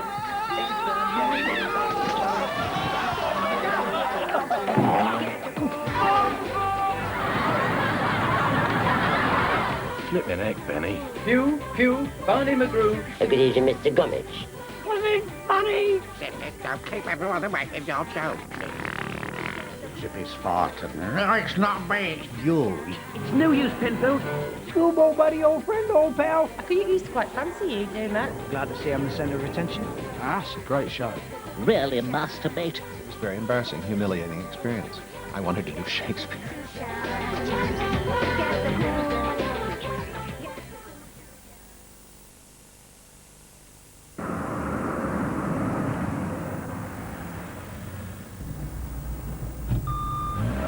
The Nissan Micra Active comes with both power-assisted steering and a rear parking distance sensor as standard. So it can squeeze into even the smallest spaces. You can take the car out the city, but you can't take the city out the car.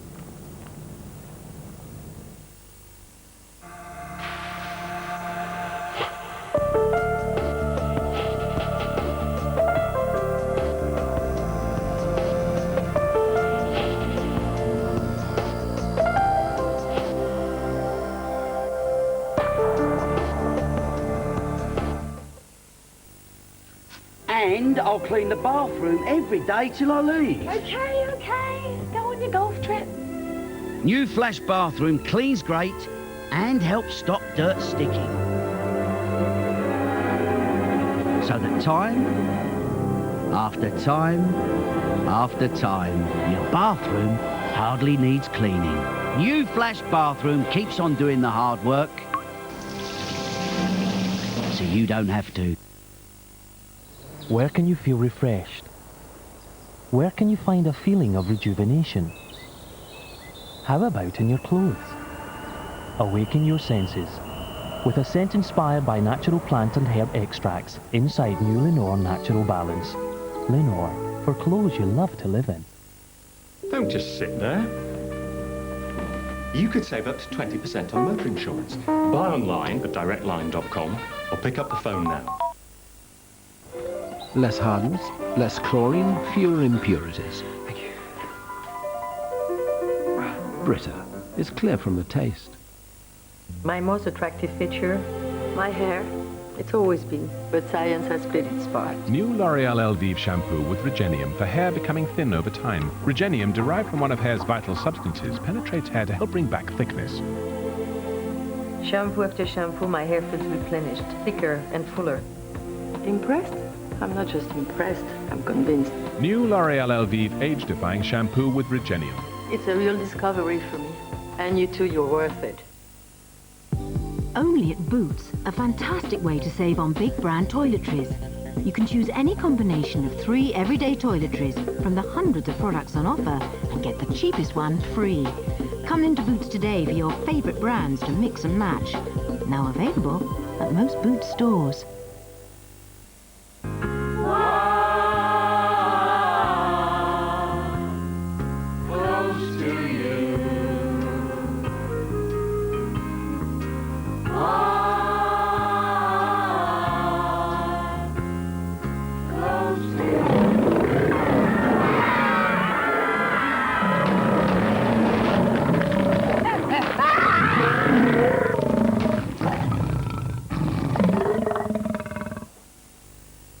The Nissan Micra Active now comes with a rear parking distance sensor, air conditioning and a year's free insurance. Idyllic. Get the cool. Get the cool to shine. You know, we have learnt so much from children's television, haven't we? I mean, like Bill and Ben taught us about the essentially non-verbal components of language. How taught us to respect the ancient culture of the North American Indian. And Hong Kong Phooey taught us never to give the caretaker's job to a crime-fighting dog. And let's not forget that Kids TV was the training ground for many of today's fully fledged celebrities. One minute you're walking around on all fours pretending you're an elephant, the next you're on Star Lives with Carol Vorderman.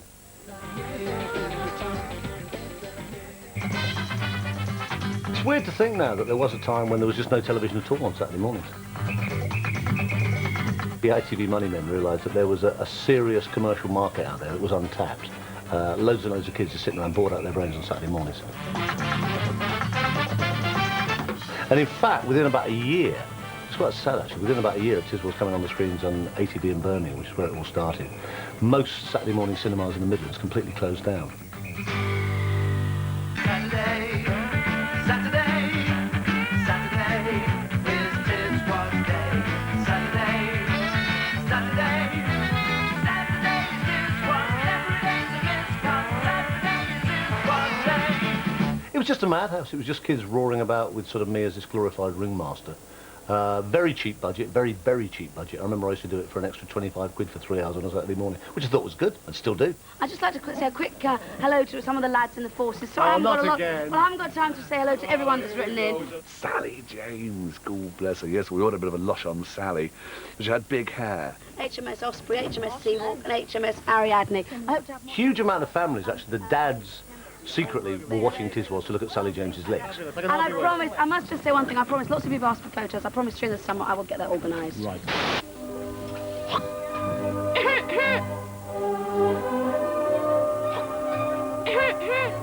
It's just nice to know that they haven't reverted back to their old ways of throwing buckets of water after each newsflash. Thank you.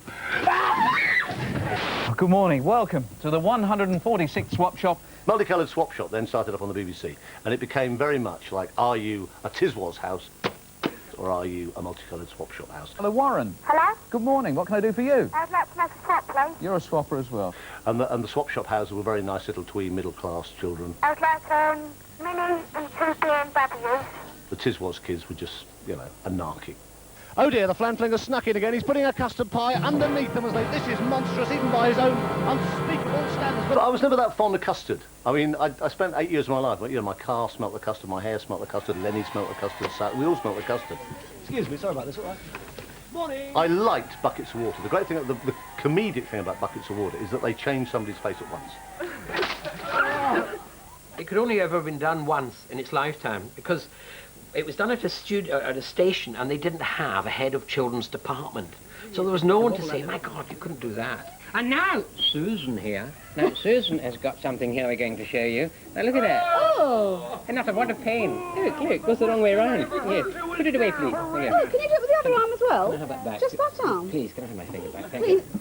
It was very nearly taken off by the IBA within, like, a couple of months. And it sort of weathered the storm, and ATV were quite strong about saying, no, give it a break, for Christ's sake, you know, give them time. You know, it's very successful. They're not really, you know, at all horrible anti-children people. It's just a riot. It's just a load of kids running about, whatever, you know. Right, stop. This is what they want. Who needs crossroads with this sort of stuff? Eat your heart out, blankety blank. This is what they want. I think what's weird now is how many people talk about it, you know, as if it was some terribly complicated intellectual exercise that we were trying to break through a brave new dawn of kids' television, which we weren't at all. We were just having a...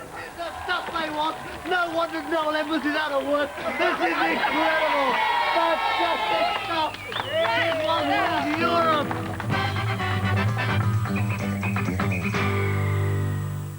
They're called the dynamic duo. So I felt that Batman should always be dynamic. In other words, constantly moving, never still. Come on, Rock. Always musing, always planning, always about to do something or in the midst of it. Let's go. I was doing a movie in Europe, and I came back, and my agent said they have a new project at Fox and ABC. This is going to be a big one, and I said, what is it? And he said, Batman. And I thought, oh, come on. I'm trying to have a serious career here. Put any fears you may have had aside, Commissioner. We're back in action. Batman!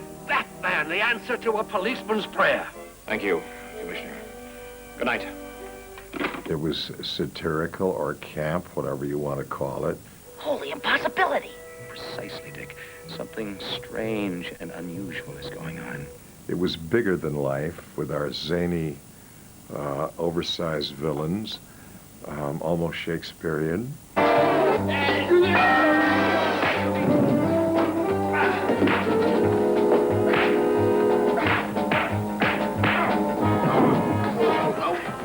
Your little game is over, Joker. Robin, take him to the Batmobile while I clean up the rest of this debris.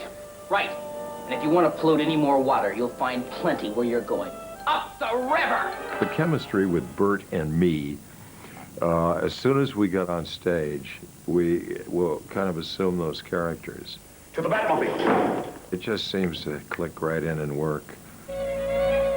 We had this wonderful friendship.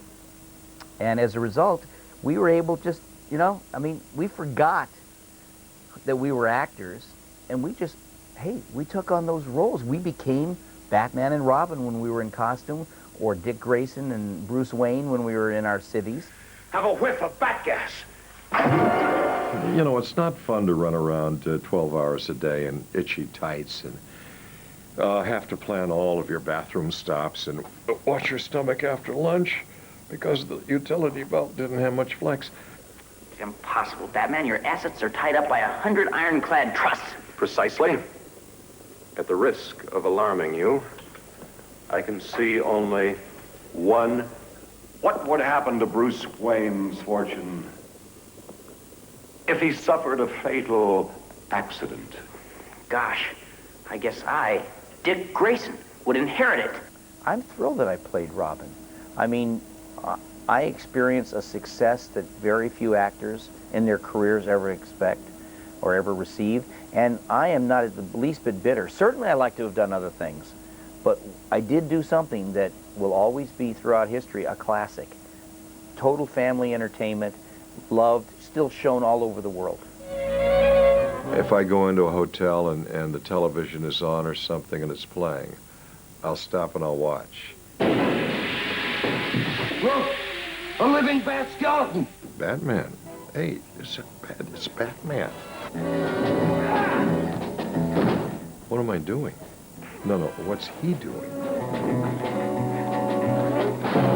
What a nut.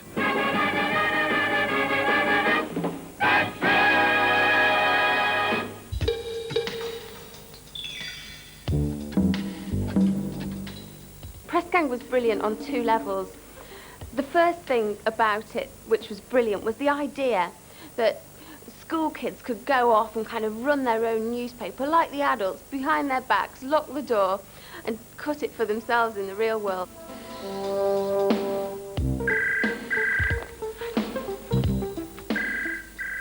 The best thing about it was the relationship between Spike and Linda. Everybody loved Spike and Linda, and were they going to get it on, weren't they going to get it on?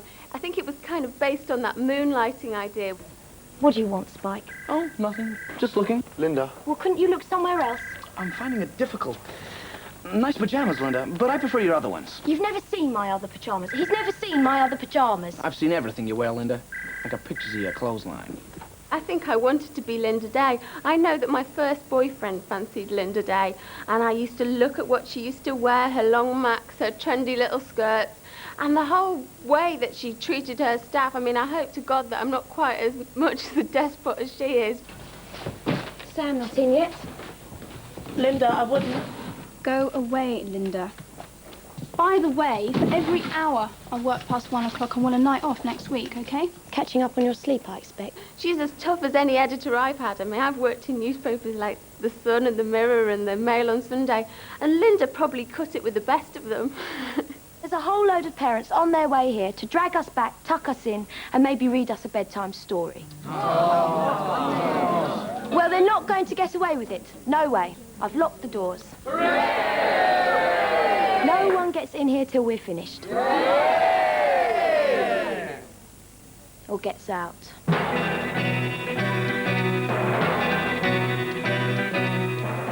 Take a few jaunty trouser suits, the drummer from Flintlock, and some, frankly, disturbing opening titles, and what have you got? The Tomorrow People materialise at number 46. Ah, it's good to be back. Hey, we're not back. This isn't the lab.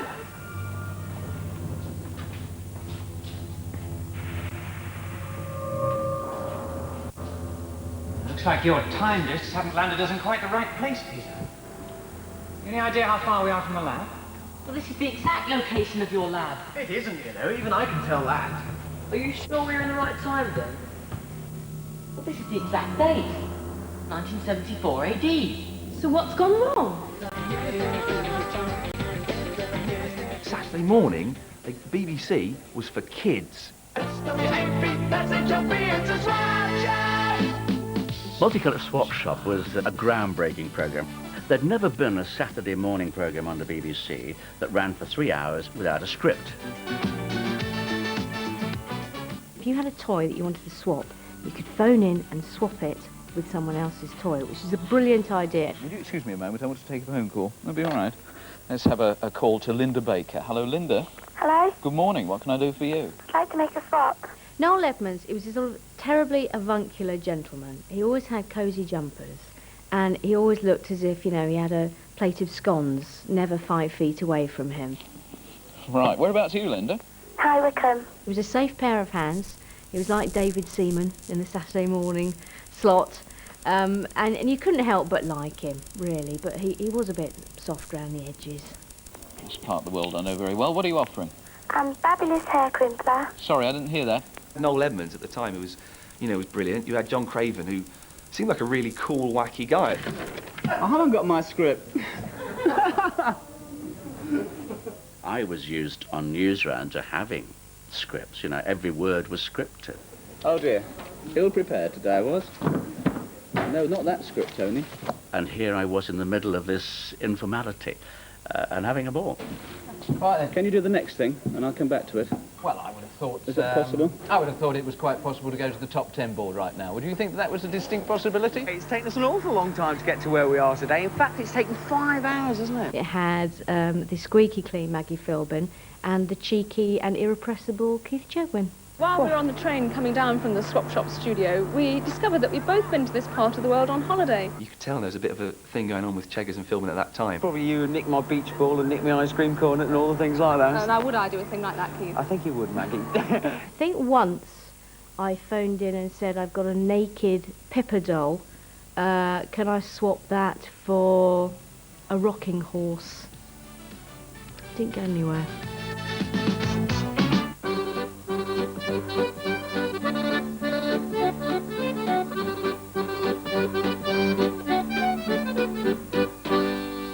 I used to like Captain Pugwash. There were lots of sort of strange, naughty things in Captain Pugwash. I can't believe the names they got away with. Plundering purposes, Mastermate. Precisely, Pirate Barnabas. There was Shag the cabin boy, famously. There was Lieutenant Reach-Around, and Mr. Bates, the wanker.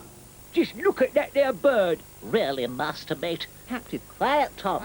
Willie! Somebody will always come up and say, oh, they had Master Bates and Seaman Staines and a character called Roger the Cabin Boy. But that's actually not true, and a national newspaper had to apologise for suggesting it. We'll all have supper in bed tonight, Tom, and mind it's a good one. Aye, aye, Captain. See? Told you it was all made up.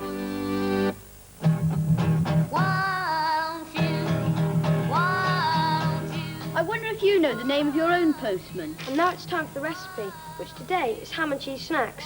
I wouldn't mind having a go at doing that myself. Oh, the mental strain is awful, you know. Here's another idea for a card game. You play it in a car, and all you need is a paper and pencil. As you go over the bumps on the road, you will get a sort of pattern. I wouldn't mind having a go at doing that myself.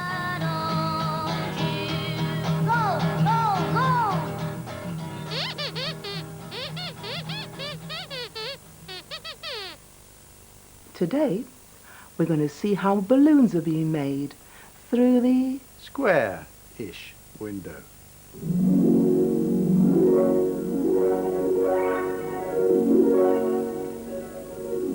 I was a very baby researcher on Play School. It was my first job in television. Ready to knock? They wanted something new and fresh for a new fresh channel. Play School. What was it like? Wild. It was wild. No one knew what they were doing. We were thinking if Big Ted and Little Ted belonged to the same family, what they could be. Most of those toys were found on the street, you know, in the gutter. Come on, toys.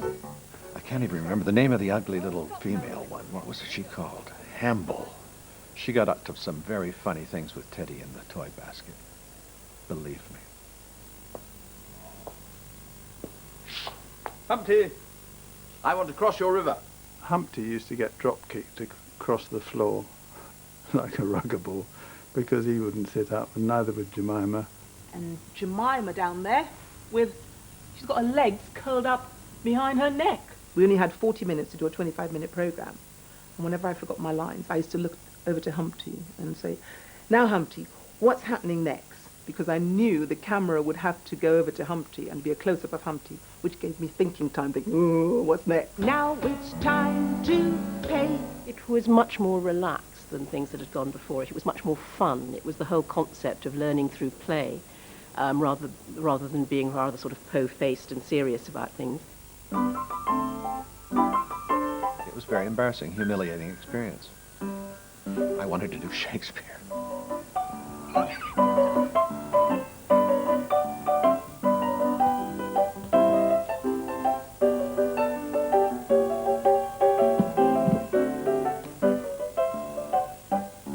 What have we got?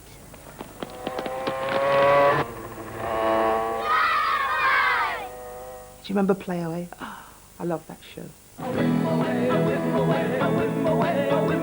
It was variety. It was like being in the theatre. You had to sort of perform. You had to sell yourself to the audience because you had a live audience watching you. Did you hear about the laziest man in the world? No. Well, when he wanted to clean his teeth, he took his toothbrush like this and watched a tennis match. It really doesn't matter if it's raining or it's fine. Just and to B-L-A-Y. Play away, way. Spin around. When we took play school off, there is a huge outcry, not from the children, but from the adults, because you're taking away something of their childhood. So you're kind of walking a tightrope between keeping things going because the grown-ups remember them and love them, and changing them because children have new needs and new life. Bring back Play Away, bring back Play School, please. Oh, a proper children's programs. You're reliving the 100 greatest kids' TV shows, the televisual triumphs of the mid-morning of our lives, as voted for by you. Yes, a magical kingdom of hapless hamsters, rude rats, grown men fanning on in tight trunks, and posh artists in cravats with plasticine sidekicks. The night is young, even if we're not anymore. Get the cool to shine. Oh no, look at his back. Look at that, that's not you. Let me have a look.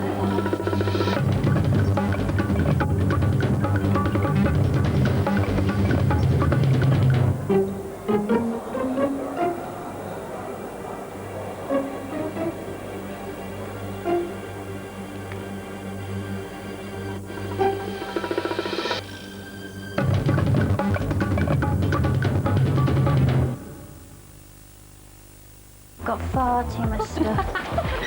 The sophisticated look. Looking for the office. But you don't work in an office. Rock chick. Chicky rock. No way. Sex kitten. You cannot walk in those They shoes. are fine. This is the last one. Okay. Promise, promise, promise. The natural look? Definitely you. New Palmolive Soft and Gentle Stick and Cream with natural aloe. It soothes as it protects. Get the natural look. New Palmolive Soft and Gentle Stick and Cream. Drum set, £12.99 online. Amphibian tank, £85 online. Grocery shopping with extra washing powder, £130 online. Shopping without the tears, priceless. There are some things money can't buy. For everything else, there's MasterCard. Accepted everywhere, especially on the internet. Indulge yourself in a refreshing floral fragrance that you can only get from Fairy Liquid. New Fairy Aromatics gently release fresh fragrances throughout the wash. Floral Breeze is just one of the range, also available in Spring Fresh Apple Blossom and Lemon Zest. New Fairy Aromatics, a fresh approach to washing up. Make dry, frizzy hair smooth. Pantene Pro V introduces Smooth and Sleek collection.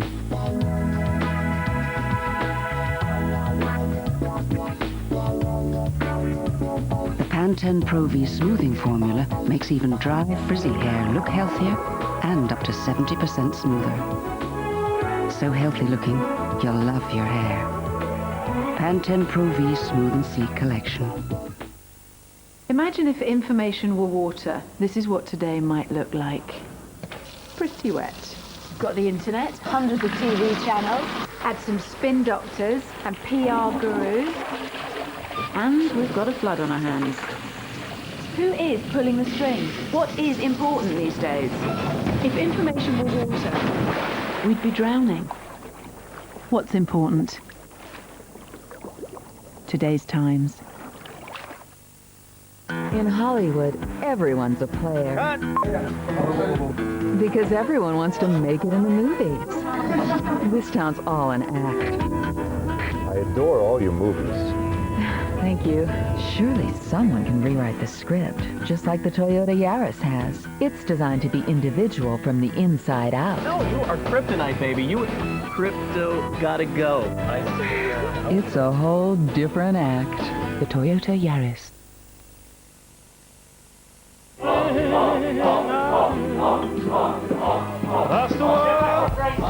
Elvis isn't big anymore.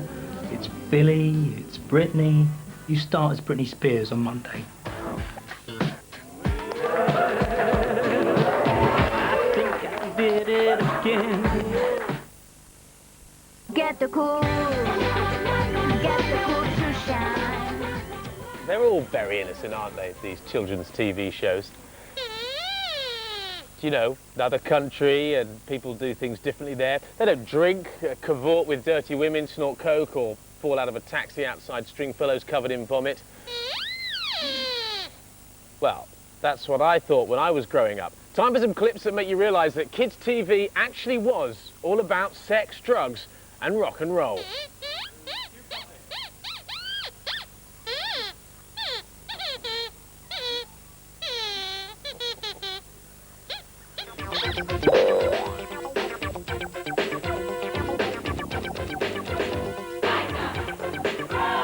Biker Grove was a youth club that was set up in Newcastle. And it was set around the lives of the teenagers, kind of going from childhood to adulthood and all the dilemmas. It was kind of like a northern Grange Hill, not set in a school but in a youth club. Grange Hill had always distinguished itself by being quite adult, quite grown up about some of the issues it tackled, and we wanted to do the same. That's how it's meant to be, isn't it? A proper mum and dad, a nice house. Sam's got you, great. An ex-druggie with no fella, no money, and no proper home. Would you want me as your mum? Living in Newcastle, I was particularly aware of the fact that a lot of kids are latchkey kids, have difficult family circumstances, and that the sort of clubs and youth clubs that are set up as places for children to go when they perhaps can't go home immediately after school were thriving. I was looking for the wind to take me along, thinking of the days I nearly went alone, thinking of the days when all was love, thinking of the sound that love we haven't got. See? Careful, man, Zebedee! Come on, bit! Oh, this is stupid, man. People don't get hit singles just jumping about. Everybody watched Biker Grove. Yeah, of course I did. I used to quite fancy you doing that. Glad to see I'm the centre of attention. In the blind stage. Oh, just when I was blind? I think it was the sympathy vote. All right. Debbie?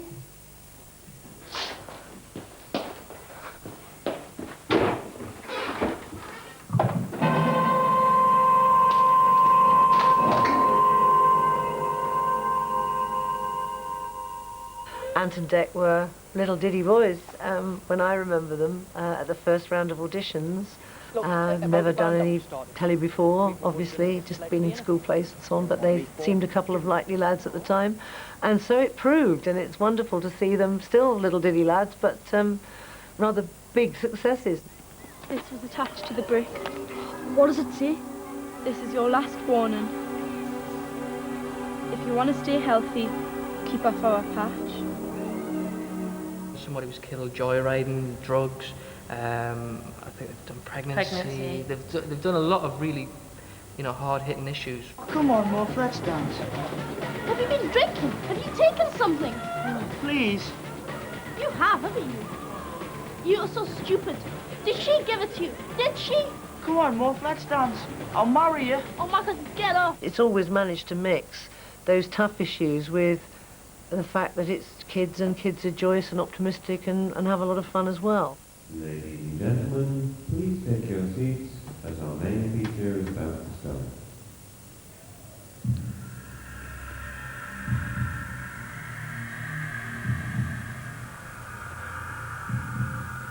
That did not just happen, right?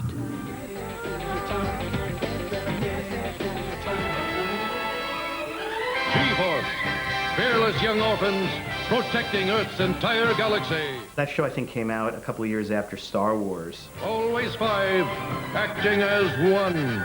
American distributors are looking for anything that had outer space in it, something that can make believe it was a Star Wars type of, saving the galaxy kind of thing. Dedicated, inseparable, invincible. The shows originated in Japan. Those shows were edited so that we could take out the violence that was in the shows. We've got to use anti-Pluton, but we have to place it just right. Get real close, Tiny. Maybe I can figure out where to aim. The way they replaced the violence was to create a character that was a robot. And the robot would tell the story as it went along, and that filled in the 10 minutes of violence that the shows had. G-Force has defeated the evil Zoltar and driven the forces of Spectra off the planet Zarcadia. My new world is at peace again. After G-Force had blown up the evil baddies, at the end of every show, there'd be like a moral. Someday he'll understand. Maybe. But right now, let him work out his anger on me. Some realities are hard to face when you're just a kid. That's very mature of you. So you had all these fantastic scenes in space and battles in space, and then a nice kind of bit of morally parent advice at the end of the show. One of the most exciting phrases any kid could hear at that time was, "It's Friday, it's 5 o'clock, it's Crackerjack!" And a half an hour of pure craziness. Get your voices ready, come on, let's say your shout. It's Crackerjack, don't leave me back on telly, that's what it's all about. Oh, such a lovely word, it's Crackerjack! Crackerjack! We've got a cracker of a programme lined up for you. We have the Dooleys, we have Georgie Payne, we have Double or Drop, we have all sorts of things. A programme of great talent. Crackerjack was like, a junior sort of variety show, really. I mean, they, live at the Palladium and all that kind of thing. But that really was the very, they used to have a quiz, they used to have, little dramas. Maccabees, prepare to defend yourself. And so I shall. On guard! So you shall die! Also, what are we going to do now? There's only one thing we can do. What's that? Tickle each other to death. Peter Glaze was the original Homer Simpson, because Peter Glaze is famous for one thing. Every week in Crackerjack, his final line would be, "Do, do, do." He must have said, "Do, do, do," many times throughout his career. Wampum, wampum! Sing it on the jumper! What is special about the features of a Manx cat? Shh. Quiet, please. Double or Drop was Crackerjack's sort of top quiz element, the game show moment. His tail. What about it? It's fluffy. No, it's not. He hasn't got one. Basically, television must have been so much simpler then because it was a crap parlour game, and yet the nation was riveted. Sorry, darling. There are no tails on a Manx cat, so it's a second cabbage over this side. It's an allegory of the class struggle. When they got something wrong, they were all given cabbages. Cabbages being a symbol of their working class backgrounds, and these cabbages would weigh them down, stop them from holding on to the things that they had acquired. Helps, he shouts, because this week's winner has got True all those Thatcherites were able to hold on to their goods, avoid the cabbages at all costs, and win through at the end. That's it. I really can't understand how Crackerjack worked. Who writes this rubbish? We do. It's very good, isn't it? And you're thinking, who commissioned that? Who thought this was a good idea? It's taking a poor quality seaside special and doing it for kids. No! It's 5 o'clock! It's Friday! And it's Crackerjack!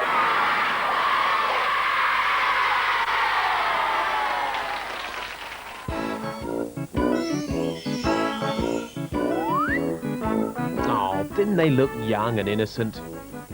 Sooty and Sweep are at 38 in the days before their rock star lifestyle. took a toll on their youthful looks. Got him. After all these years. I would just like to say what a privilege it is to be here in the 100 Top Kids programmes. Yeah, it's only natural that I'm included, as I am, without a doubt, one of the most versatile, talented geniuses in showbiz today. Thank you, Rat fans. Yeah. Clever. You're all made of wax. Great. Superstars always spend lots of money. Anarchic. Boo! Dangerous. Oi, wait a minute. This is my show, this is. Would hate to be on with him, because I know I'd lose. Talking about proper names for things. No, we haven't got time. I've got to do the link. Shut up. TVAM was a right load of rubbish, wasn't it? You know, I mean, I came along and saved it because, quite honestly, it was pathetic and it needed somebody with my versatile showbiz personality to take over. Yeah. Have you woken up yet to the newsmakers on TVAM? Breakfast television was a completely unknown idea. You know she's come all the way from Los Angeles for this interview, don't you? But there were quite a lot of rats around, figuratively speaking, around TVAM at the time. And we were on the canal and I thought a rat would be funny. Oh, good morning, Britain.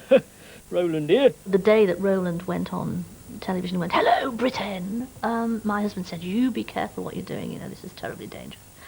But of course, you know, everybody loved it, the children loved it, and he got the first 1 million viewers for TVAM.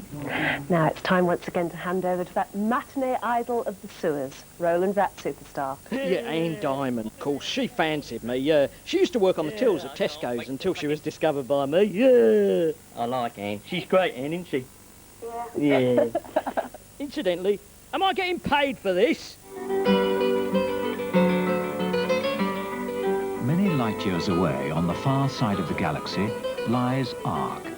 It involved 3 D-list, probably celebs, having to solve puzzles. In this way. Go on. No. Everything had to be an anagram of the word dragon. Ronda, Gronda, your highness. Then you had the weird sort of money. One Trogna. And the store. The first was the best one. It was the purest adventure game, I think. That was when it was hosted partly by Moira Stewart. You're through that door over there, but first you've got to find out which are the safe squares. Yes, there's a puzzle here. Solve it. I'll see you later. Right. Thank you. Thank you. Problem solving was really kind of low rent because it took them kind of 2/3 of the show to actually solve the problems. If you knew what my stomach was doing now. Now don't bounce it because it may fall in the water. I had a big row with a friend of mine recently. He didn't believe that they actually worked out the puzzles themselves, that the celebrities were sort of given a bit of guidance and told what to do, and I said, that's not true at all. Then I got to meet Maggie Philbin. There's a plank here, and there's another barrel. Yes. She confirmed that they had no idea what the puzzles were. Maybe you could come back here with that plank, but don't do it yet. And let's think, if you came back here with the plank, what could we do with it? The final round was the vortex. Oh, what? If they stepped into the vortex, they got evaporated. It sounds a bit rubbish, actually, when you say it out loud, doesn't it? But at the time, it was wicked, I think. Very enjoyable. Well, I hope you enjoyed the adventure game, and you'll join us again next week to confound and confuse 3 more time travelers. Until then, goodbye. Okay, so let's be clear about this, right?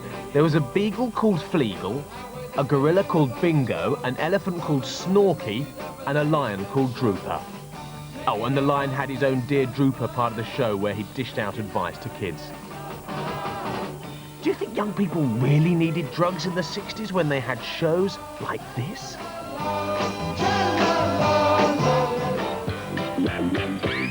Jump in, we'll take you for a spin, show you round the wheelie world.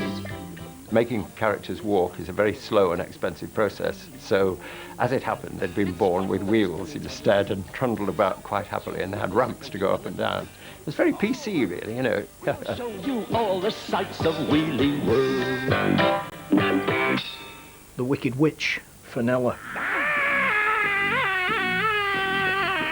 Inside her kettle base had a bookstand, and on the bookstand was this huge tome. Fritz von Spildebeans, the talking spellbook, who gave Fenella her useless spells which never worked. A rotten spell I keep within my pages deep will turn the dragon into smoke. and send them back to sleep. What is lovely. On the front of the book, because it was a magic book, it should have had the pentagram. Unfortunately, the artist who was supposed to be making the book was not very good at drawing 5-sided stars, so he drew a 6-sided star, and subsequently they sold the program to Israel. I'll tell you now what the magic spiel is. The people who were watching the show saw this as the Star of David. They heard the German voice coming out of it, and they were charging us with all sorts of anti-Semitic sentiments. Oh, I hope have you lost your wheels? And who are you? I have to say, as in so many cases, we were innocent to the point of gormlessness, and no harm was intended.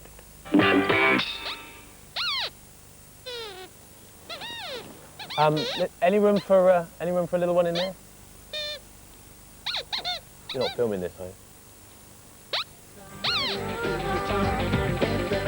Now, my name is Roy North, and during the show I shall be introducing the guest artists, singing a few songs, cracking a few gags. I say, aren't plums cheap? Pardon? I said, aren't plums cheap? What are you saying that for? Well, I thought I'd better say something. It is my show, you know. I know it is, Basil, and I've really been looking forward to this. Oh, thank you, Mr. South. Marvellous. No. Oh, I'm sorry, I lost my sense of direction. Sunny day, sleeping the clouds away.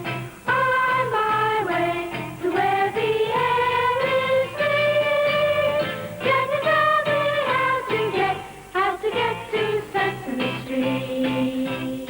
When Sesame Street came on the air in 1969, it was like nothing anyone had ever seen before.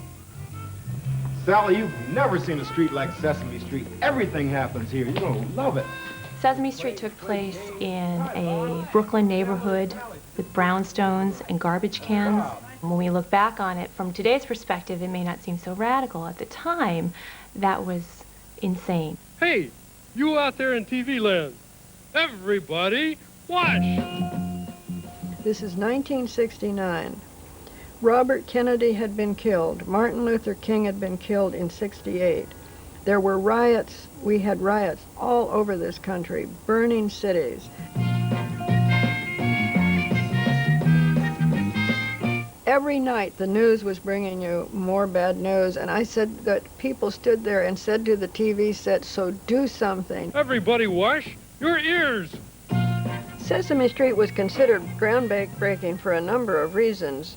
This amount of money had never been spent on a children's television program. This was adult budget. I can do most anything, roller skating while I sing. See the world my special way, turn it upside down today.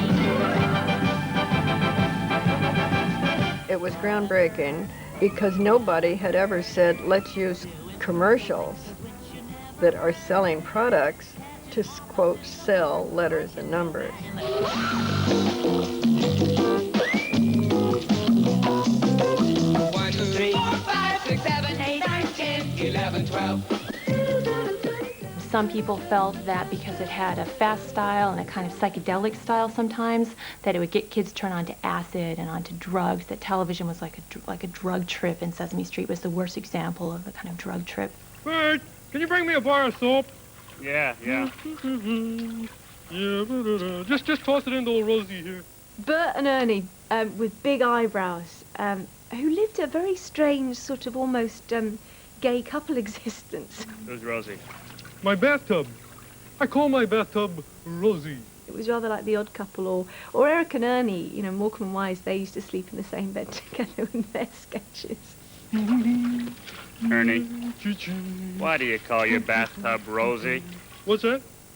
I said, why do you call your bathtub Rosie? Because every time I take a bath, I leave a ring around Rosie. Ernie, get out of the tub. Thank you for allowing a monster into your living room. Okay, Tootsie, bye, Mommy. Tootsie Fruitsy, ice cream. Ice cream, you don't want any. No, get out. Once we knew we had Jim Henson as our master puppeteer, we knew that we had an element that would appeal to adults.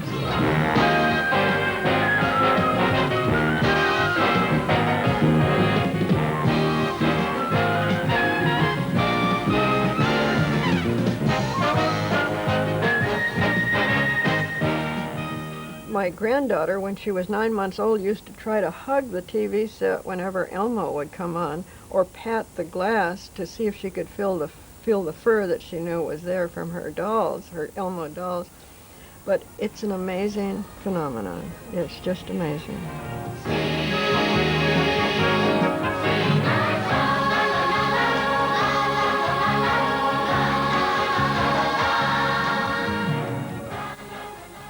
You're watching the 100 Greatest Kids TV Shows, brought to you by the letter C and the number 4, and all voted for by you, the viewers. What old friendships we've renewed here tonight, and what fascinating tales we still have to tell. For instance, I've always wanted to know why Sweep squeaks instead of barks. I don't...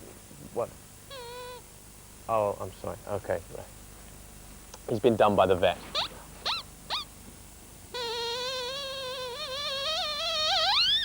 Get the cool to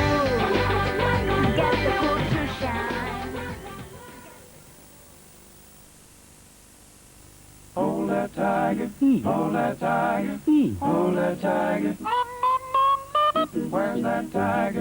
Here's that tiger. Where's that tiger? Here's that tiger.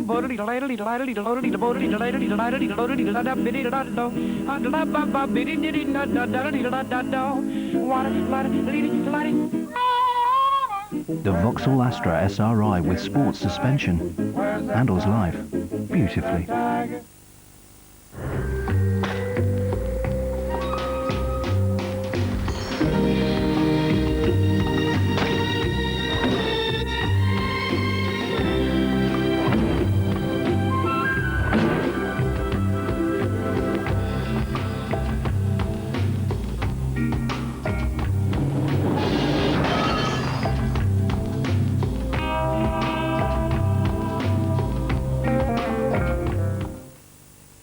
Where do you want this, love? I'll get this out of your way, lads, all right? We should move more often. It's such fun. Can't afford this, can't we? Of course not. What? Curry's have arrived. Oh, that's one thing taken care of. At Curry's, we're taking the worry out of electrical shopping, keeping prices down week in, week out, to bring you no worries, low prices right across the store. Build the extension out over the garage.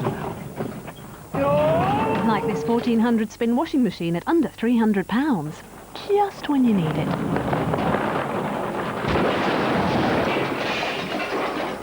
Sorry. Curry's. No worries. Morning.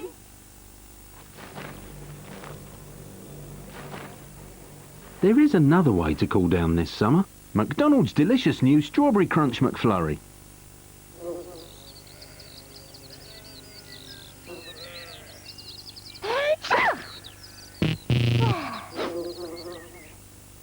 Only £18.45. You must have it. Something's wrong. £7.99 plus 48. Borrow one from Barbara. Take off the doodah. Hang on. 3 little piggies. One went At Tesco, our back-to-school range is at our lowest possible prices. Incredible! £18.45. Tesco, every little helps. Mom? Yes, love? Remember when we got back from holiday and a pipe burst and our carpet got totally ruined? Yeah, Direct Line delivered us a new one. And when Grandma's cooker blew up? Yeah, she couldn't get it fixed, so she got a new one too. So, even if it's older, you still get a nice new one? Yeah. Mom? Yeah? Does it work with brothers? Direct Line's new for old home insurance. Call or buy online and you could save up to 30%. The first rule of boxing is control. It's not about losing it with someone. It's about keeping your composure.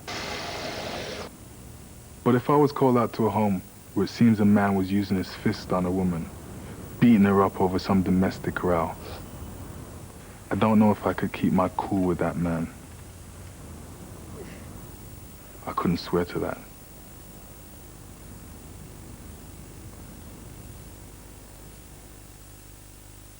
From just $11,595 and with 0% finance over 3 years, the Vauxhall Astra SXI handles life beautifully. Get the cool. Welcome back to the 100 Greatest Kids TV Shows. Wave after wave of childhood nostalgia. In fact, it's like drowning and watching your life pass in front of you.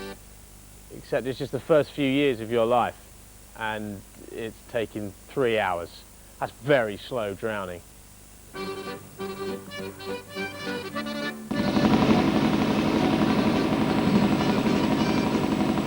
Blue Peter, you feel, was run by parents and teachers. You know, they were sneaking in education.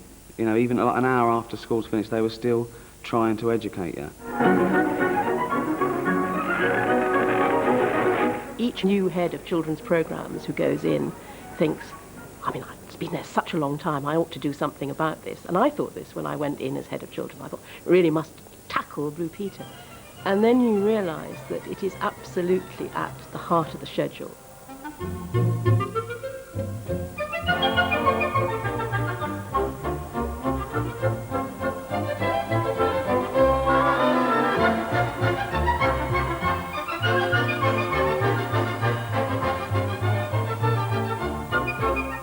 I feel now I was conned. I should have been watching Magpie, which is for cooler kids. If you're happy and you know it, say we are. We are. If you're happy and you know it, say we are. We are. Blue Peter was awful.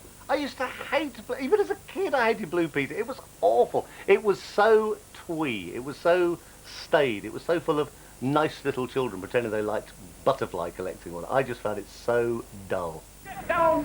Sit down. Good boy. Stay there.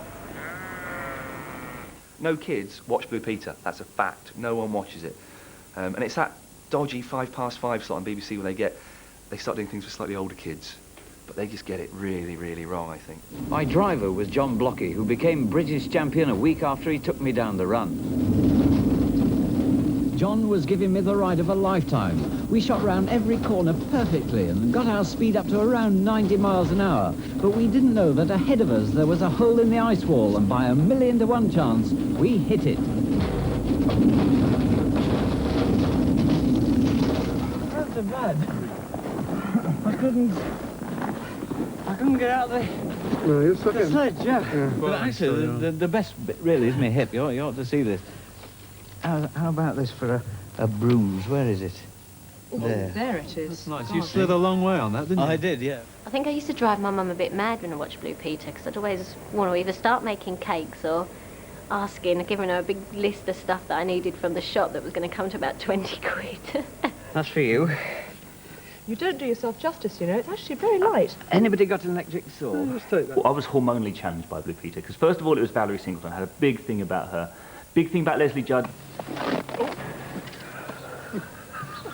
What have I got left? That was pretty amazing, I can tell you. And I don't know what kind of developmental hell I was going through, but I mean, the teachers at my primary school, they were ugly. And so, therefore, that was pretty much the only female role model I had to fall in love with.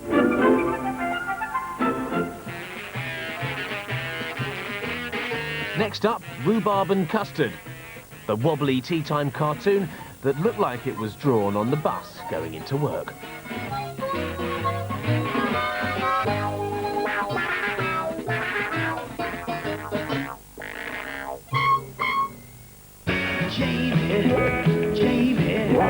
Jamie and the magic torch. Shine a torch on the floor, create a hole, like a magic hole, 'cause it's a magic torch, obviously. Then he'd go through the hole and then appear in this magic land. Jamie and the magic torch.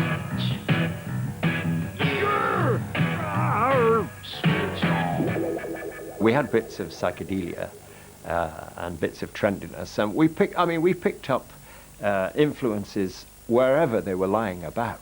What a magical place, and it's light as day. Oh, you be right, Master Jamie, said Wordsworth, who found, without too much surprise, that down here in Cuckoo Land he could talk. Finding the voices for the characters is, I suppose, a whole series of associations. Mr. Boo is going to be obvious because he's effectively a mad professor. So, all mad professors talk in a strange voice and have glasses on the end of their nose and say, oh dear, they seem to have got that slightly boom wrong. 42,009 from 42,010 leaves 1. I knew it. I'm 1 short. I was old and young and a Gloucestershire dog. Oh, where? That's the way they talk. If you've ever talked to an old English sheepdog, you'd know. Oh, careful now, Master Jamie. We don't want to lose him. Don't worry, Wordsworth. And in no time at all, Mr. Boo was airborne. Now that, to me, as a child, was just the best. And no torch I ever tried would do that. Time to go home, Master Jamie. And there was the treat. Ah, thought Wordsworth. I likes my own bed. That's a great show. Top Cat was a great show, but I wonder about the bloke who first pitched it to the network. The indisputable leader of the gang. You know, like Sergeant Bilko? Yeah, it's sort of like that. And I went, oh, good. It's wisecracker, he's in charge. He's in the army. He's not in the army, no. He's sort of in a gang, a street gang. They go, oh, current, good. He's the boss, he's a vet, he's a championship. It's brilliant. We'll have it. There's one other thing. Go on. It's cartoon cats instead of people. All right? He's the most tip-top, top cat.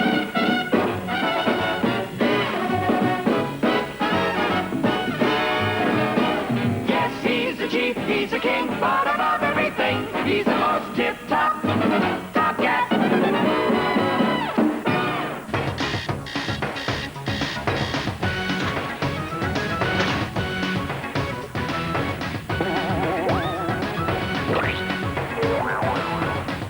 SMTV is the first Saturday morning programme that's had the adult stroke children appeal since Tiswas. Ant and Dec are the best thing that's happened to kids' TV, actually to TV, in this country for a long time.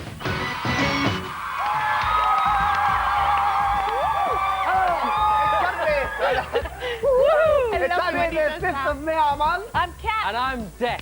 We met once before we actually started the series. We actually we met up with Cat and we just knew straight away that we clicked and we were going to be friends. What have you got?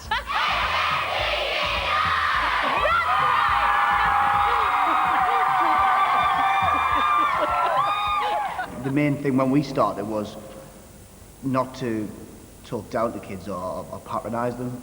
Hello, we're the beautiful chorus. I'm the stunningly beautiful Sharon. I'm the outstandingly beautiful Andrea. And I'm the breathtakingly beautiful Caroline. And I'm the not-so-beautiful Jim. Shut your face there, Jim. They're your mates, and I think that the way that their relationship works, you feel that you've been welcomed into it and you can kind of play a part in that whole banter yourself.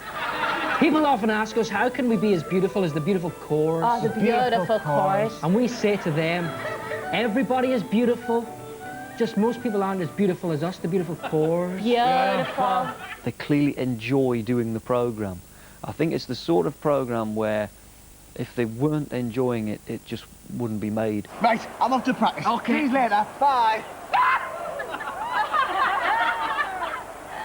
We intentionally try and push the boundaries all of the time and try and, you know, some of the things we do are a bit saucy and a bit, you know, funny and people say, can you get away with that on Saturday morning telly, on kids telly? And we don't know if we can a lot of the time, but we just try it. Chums is sponsored by Tyler's dual-purpose toilets. Whether you're making a cake or making it smell, choose a Tyler's. Can I lick the bowl clean, Mummy? Yes! The Cat Dealey aspect to that programme.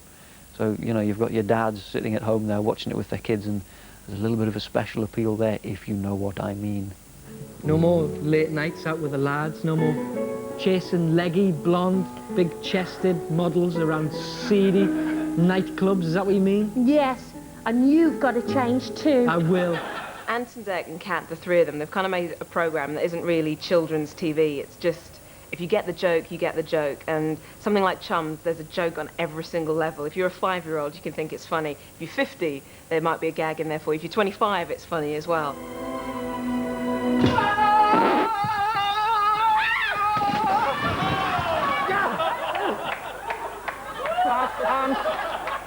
Aunt, come on now. I've told you before, this really has to stop. Top Thomas the Tank Engine steams straight into our chart at number 26. Thank God the Reverend Audrey dreamt him up before privatisation. Otherwise, Thomas would probably be stuck somewhere between Doncaster and York, and the Fat Controller would have walked off with his £500,000 golden handshake. Some progress, eh? Why, you're late, and that smell is making me ill. I can't help it, it's the fish, replied Thomas. And a very good evening, ladies and gentlemen. Welcome indeed to another edition of Jim All Fix It. If you want to sit in the mastermind chair or stand on an aeroplane's wing in the air, If you want to play the slide trombone or operate a telephone, if you want to read the classified scores, or if you want to take the floors, Jim will fix it. Jim will fix it. Can I talk about Jim will Fix It without the kids on the ride at Blackpool Pleasure Beach?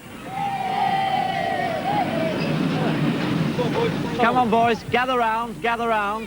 You know why this is a special day, boys? Yes! They were all sat down and they were all eating the lunch. 5, 4, 3, 2, 1. And there's milkshakes, sandwiches, sausage rolls everywhere. Absolutely hilarious.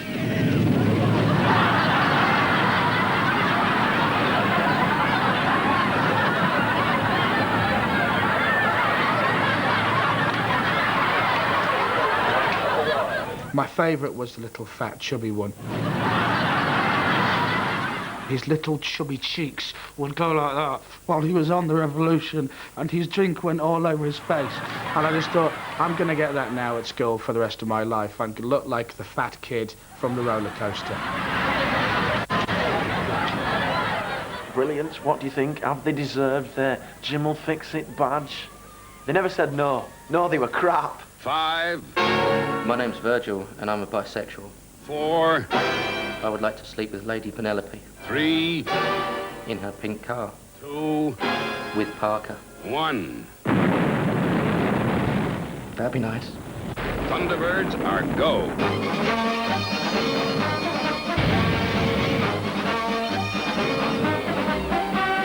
It has a unique look because of this crazy combination of puppet special effects and science fiction. Okay, boys, that's the brief. It's our first assignment, so make it good. As you know, your uniforms are in your craft and must only be worn on call. Right, Father. For somebody who wanted to be a Steven Spielberg, it was pretty grim when I was asked to make puppet films. I really had no interest in puppets at all. So what I did was to make the puppet film as good as possible and as near to live action as possible. Enough explosives to smash the atomic reactor. Thinking that the broadcasters would say we ought to give him something like a live action series, but of course the reverse happened. The better the puppet film, the more I got. Jolly good show, old boy. And what a show. Are you okay, Virgil? At the time, it was virtually impossible to sell a British show to America. International Rescue. Lady Penelope speaking. Require your assistance. They would say that they couldn't understand our accents, so we used American voices. Well, she's got a good start, Kirano. An education in the finest American university and a European tour to her credit. So that when the shows went to America, they thought they were American shows, and they bought them.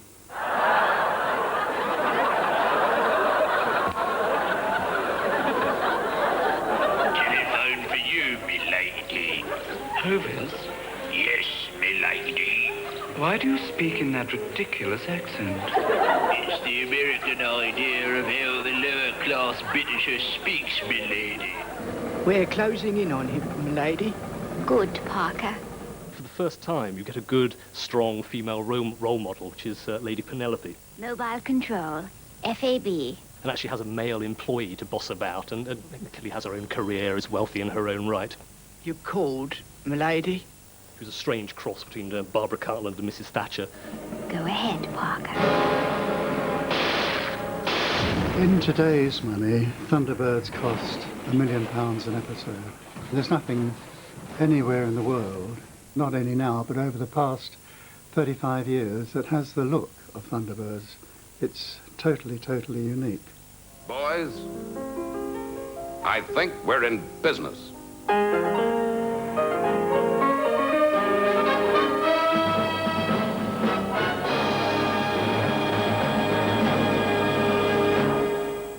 Postman Pat, Postman Pat, and his black and white cat. Here comes a real British superhero. Postman Pat. He delivers letters. He drives a red van. He has a cat. We had 3-day weeks and strikes. Bin bags piling up.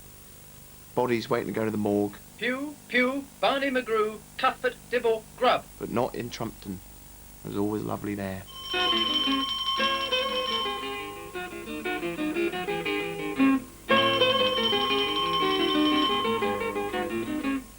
People get quite upset when they have bets in pubs and these as to whether it's Hugh Pew, because they hadn't realised they were twin brothers, you see. Fireman Pew and Pew. Sir, sir. Gordon Murray wrote them, directed them. Gordon was quite canny because he shot them all in colour, when at that time there was only black and white television, and he had it in his mind that it was worth paying out for the colour, and it's paid off because they're still going, still showing. Pasting up the posters, sticking up the bills, putting up advertisements for sausages and pills, flower shows and concerts, you can take your pick, all neatly stuck by Bill Sticker Nick. Gordon took it upon himself, well, they did belong to him, to burn all the figures and I think all the sets, because he didn't want anyone else to get their hands on them, which is a bit of a shame. Could have done with just one as a little pension.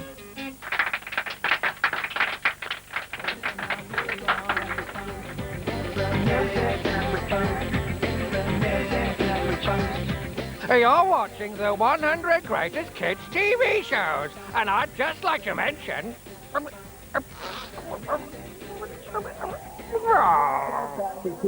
Get the cool.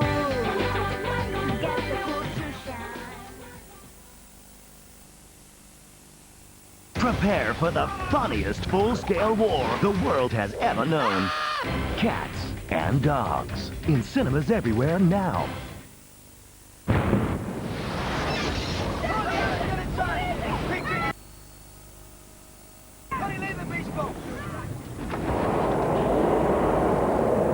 The most powerful bagless cyclone cylinder cleaner in the world, with an easy-to-empty dust chamber.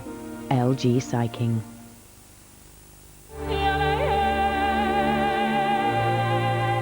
No parent wants to expose their child to unnecessary danger. Yet measles, mumps and rubella can still be a serious threat. Finding out the facts about MMR will help you protect your child. So for advice or a leaflet, contact your health visitor, local surgery, or call NHS Direct on 08 45 46 47. And you can also get movie tickets, magazines, family outings, even ferry trips like this one, which my daughter Kate organised for us. Actually, where is Kate? With over 150 deals to spend your points on, it's never been easier to spoil yourself with Tesco's new club card. Tesco. Every little helps. You've got a sweat on for 88. You can feel your heart pounding. 10 seconds can seem like hours. Mega Bingo. Call now for free membership. Your body temperature fluctuates slightly when you have your period, and you may feel the heat more.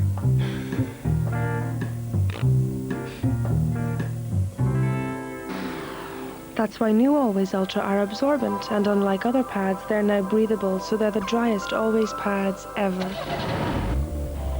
At least that's one less thing to get steamed up about.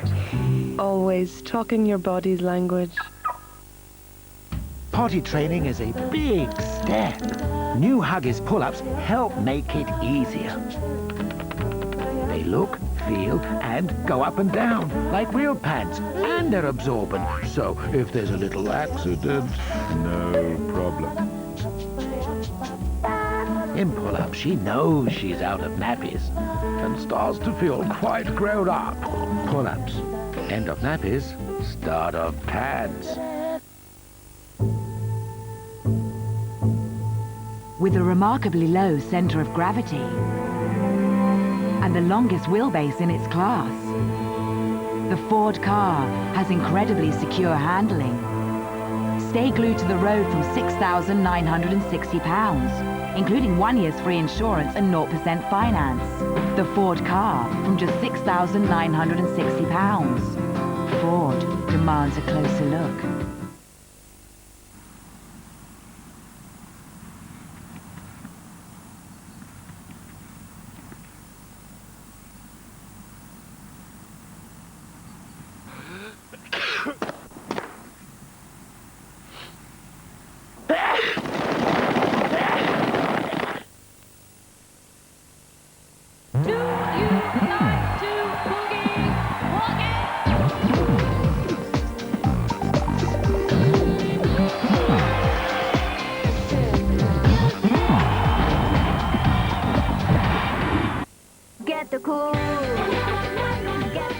Welcome back to the 100 Greatest Kids TV Shows, the secret garden of children's television for those of us who can plot our lives by Doctor Who's assistants and Blue Peter tortoises.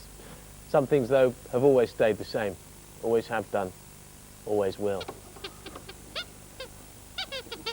Blimey, I think that stuff I got off of Mr. Ben's shopkeeper's really starting to kick in.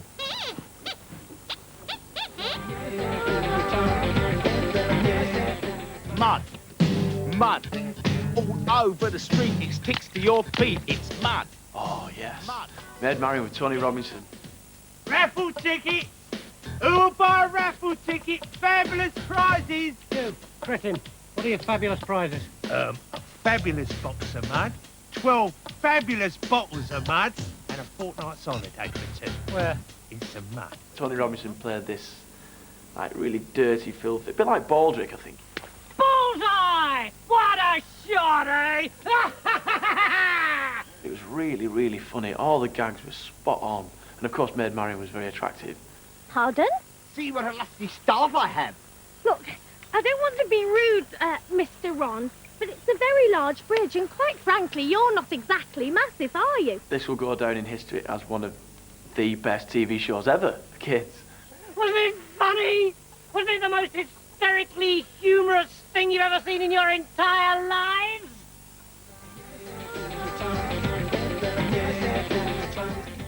Hey, you young man, I'm talking to you. Into the top 20, and what a career curve for John Pertwee. 1 minute you're a Time Lord, the next you're a scarecrow with a pole stuck up your Aunt Sally. Can we get away with that?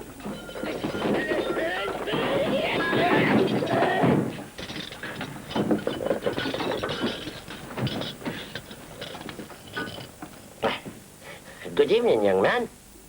Good evening. Sir. Good evening, sir. That's what you should say. Me being older than you. Sorry. Good evening, sir. It's either that, or as it may be, a good evening, Mr. Gummidge. That being my name.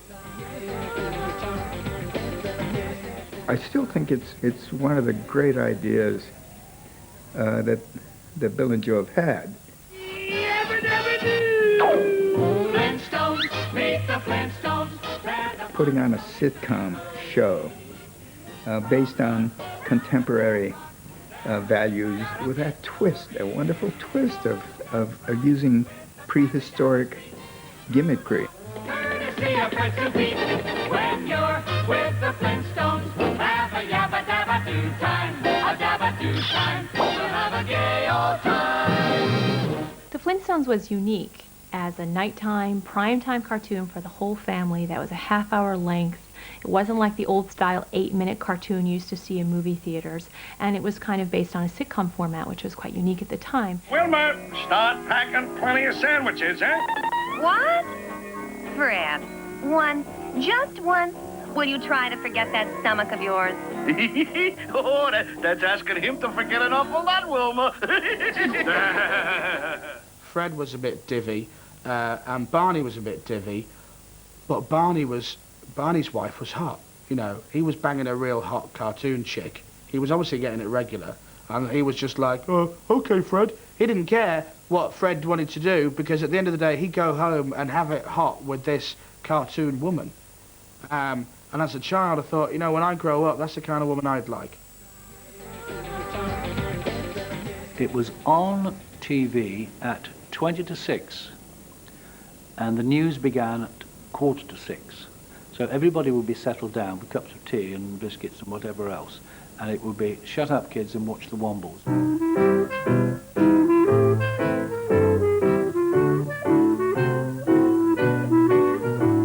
I was given free rein completely with the voices.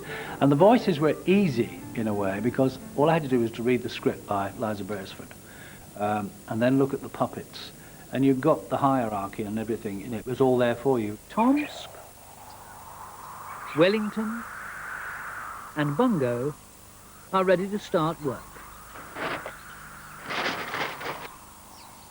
And here's great Uncle Bulgaria. I like Bulgaria very much. I suppose he would have been my favourite. Where is Orinoco? The kids absolutely adored Orinoco, and I reckon that was because he was a skiver. He was always nicking off and playing truant. Sorry, I was just having an extra 40 winks. I'll just have 40 winks. They prided themselves on having a very egalitarian society, that they were organised, they were into teamwork. Yes, I'll go down here. Yes, stand at the end. They were terribly multicultural. They were all named after places on Uncle Bulgaria's map of the world. You'll have to work extra hard today because of the strong wind. And don't forget to bring me a copy of today's Times newspaper as soon as you find one. Now, to work. They only used things that the everyday folk left behind. Tomsk is busy already. They never kind of sold out from that and moved on to only using things that the middle classes left behind. Yeah. That's it.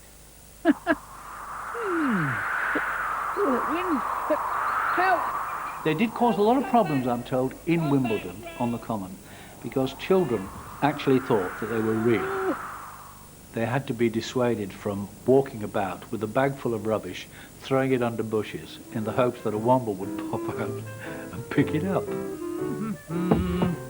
What? Oh, goodness gracious me. Today's Times. Well done, Orinoco. Who is this superhero? Sarge? No. Rosemary, the telephone operator? No. Henry, the mild-mannered janitor? Could be. Hong Kong Phooey, #1 super guy. The thing about Hong Kong Phooey was that not only was he a dog, but he was also a janitor. When he was at work, he was doing very little. It was just a broom. There was no polishing, no wiping down. Fair enough, I'd rather have crime-free streets than like a clean office. But why not replace him? Why not get a real cleaner in and let him do crime fighting? Phooey, fanrific.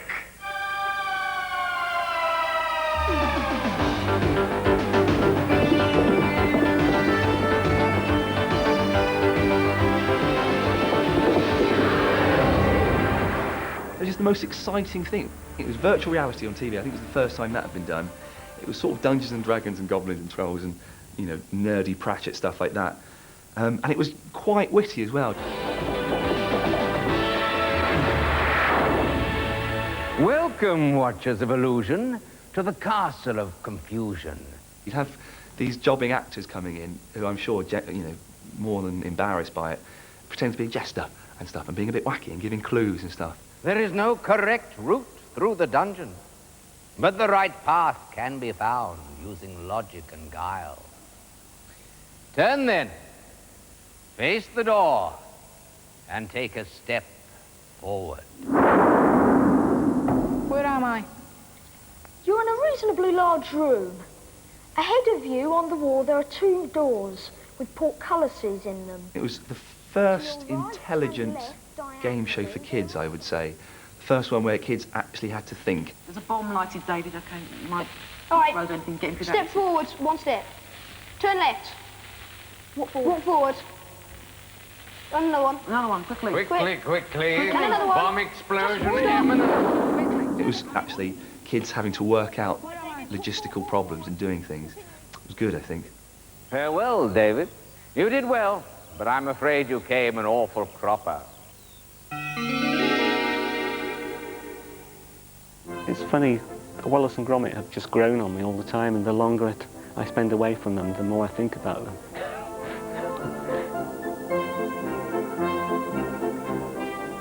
The timing of it's brilliant, the script's brilliant, the characters are fantastic. Wallace and Gromit is, in terms of animation, is just an absolutely phenomenal achievement. They started off as an idea for a kid's book, and originally Gromit was a cat. And it was when I made them in plasticine, I found that a dog seems to suit plasticine better than a cat.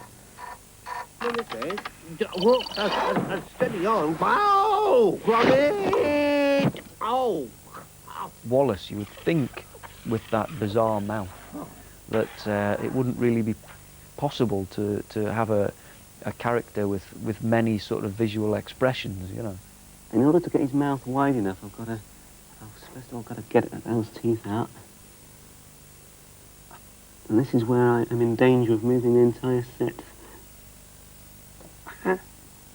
Well, that went as well as could be expected, didn't it? Whoa! It's the wrong trousers, Gromit, and they've gone wrong. Stop them, Gromit! Stop them! Help me, Gromit! You can make the figures do what any cartoon can do, and because you've got that flexibility to, to squash and flatten and, have characters whizzing through the air, and at the same time you can light it to look like a live-action movie. There's a sequence when Gromit's following the penguin through the street, and it's lit like, many kind of film noir movies that I used to watch on a Sunday afternoon. I had this idea for a train chase that would take place on the living room floor, on the model train. We had, miles of this track going around the studio, and we had a set, which was about 20 or 30 feet long. Hang in there, Gromit! Everything's under control! Well, the whole sequence took about 3 months to shoot. That if you don't mind, Comic timing is probably the most essential element. That's what you can do with animation that is very hard to achieve with any other medium. Because you can time everything precisely and plan it and execute it just at the right time. Don't mind the table, Gromit! We're in the middle of writing a feature-length film with Wallace and Gromit right now, ready to go into production in about a year or so. So we haven't seen the last of them. That's a boy, Gromit, lad. Well done, we did it.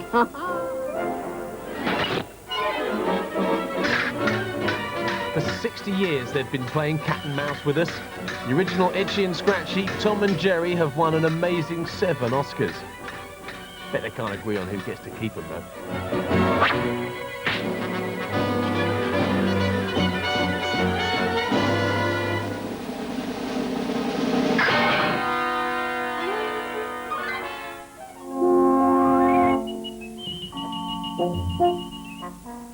The BBC wanted a new series for small children, and they liked the idea of doing a space series. So, the problem was, what sort of space series would be suited for small children? We didn't want battles in space and all that sort of thing. And there is one family, there's a family of clangers, there's Major, there's Mother, there's Tiny and Small, and of course there's also the Soup Dragon.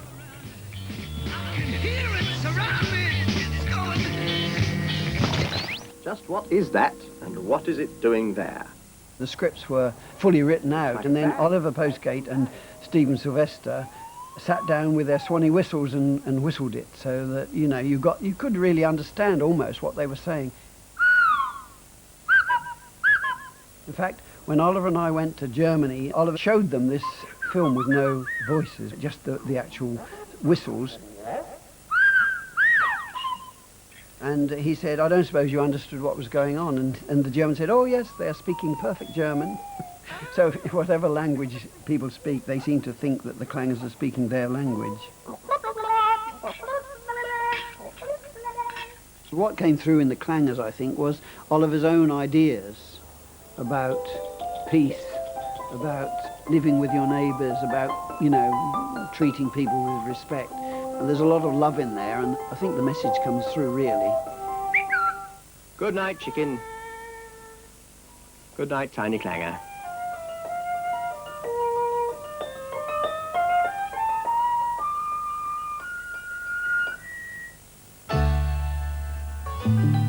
If your mansion house needs haunting, just call Rent-A-Ghost.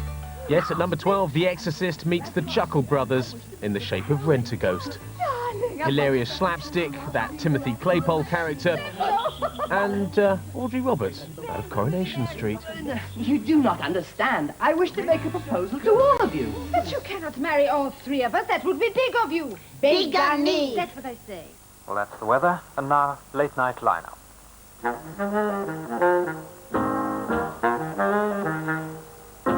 Some time ago, the magic roundabout was moved to an earlier time of 5 to 5, and a flood of letters poured into junior points of view.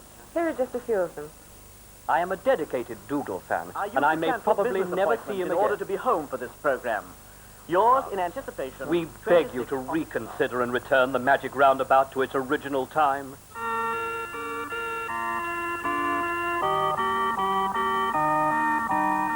Zébulon, Zébulon. Zébulon, Zébulon, un petit tour à la façon des Zébulons, Tournicoton. Tu chantais 1, 2, 3, aussi pour changer un peu, je t'ai fait venir tout seul ici, Tournicotis. Tout s'est bien passé. Trouble on the telly? Hector's house on fire? Baba gone home to Africa? We've got to find an announcer, said Florence, or no one will know what's going on. What he totally ignored were the French scripts, which were sent to him, but thrown out. He threw practically everything that was French out. He didn't approve of the French. So he just worked from the pictures. Wake up, said Dougal. The Ice Age is upon us. The French were a bit upset. They thought that he had called the dog de Gaulle, so that it was a kind of, he was being cheeky about their politics. The weather forecast is as follows. If I lie down, it'll rain. I'm supposed to be Ermintrude the cow, but I think that's just because I call everybody darling, because my memory has never been good. Was I lovely? In my school playground, the rumour about Magic Roundabout was that each character was based on an addict to a particular kind of drug. Drugs? Dougal was the speed freak, always hoovering up the sugar. Dylan was on hash. Zebedee was on acid. Ermintrude must have been on the magic mushroom because she was eating stuff from the ground and her eyes would spin round and round and round. So that was the theory, although I'm sure Mr. Thompson would see it differently. Absolute rubbish. I don't think Thompson even popped an aspirin. Friends, said Florence. Viewers, she said. Time for bed, she said. I loved the music. And my youngest daughter, I led her up the aisle to the strains of Magic Roundabout, and she got an enormous laugh, which was very helpful for a marriage ceremony. Time to rest just once more before we finish our long, long journey. The magical roundabout is slowing to a stop. Our odyssey is almost at an end. But we hope you'll return home with some treasured souvenir from this adventure. Just like Mr. Ben at the end of every episode. You'd have thought by now the shopkeeper would have noticed half his stock missing, wouldn't you? Get the cool. Get the cool to shine.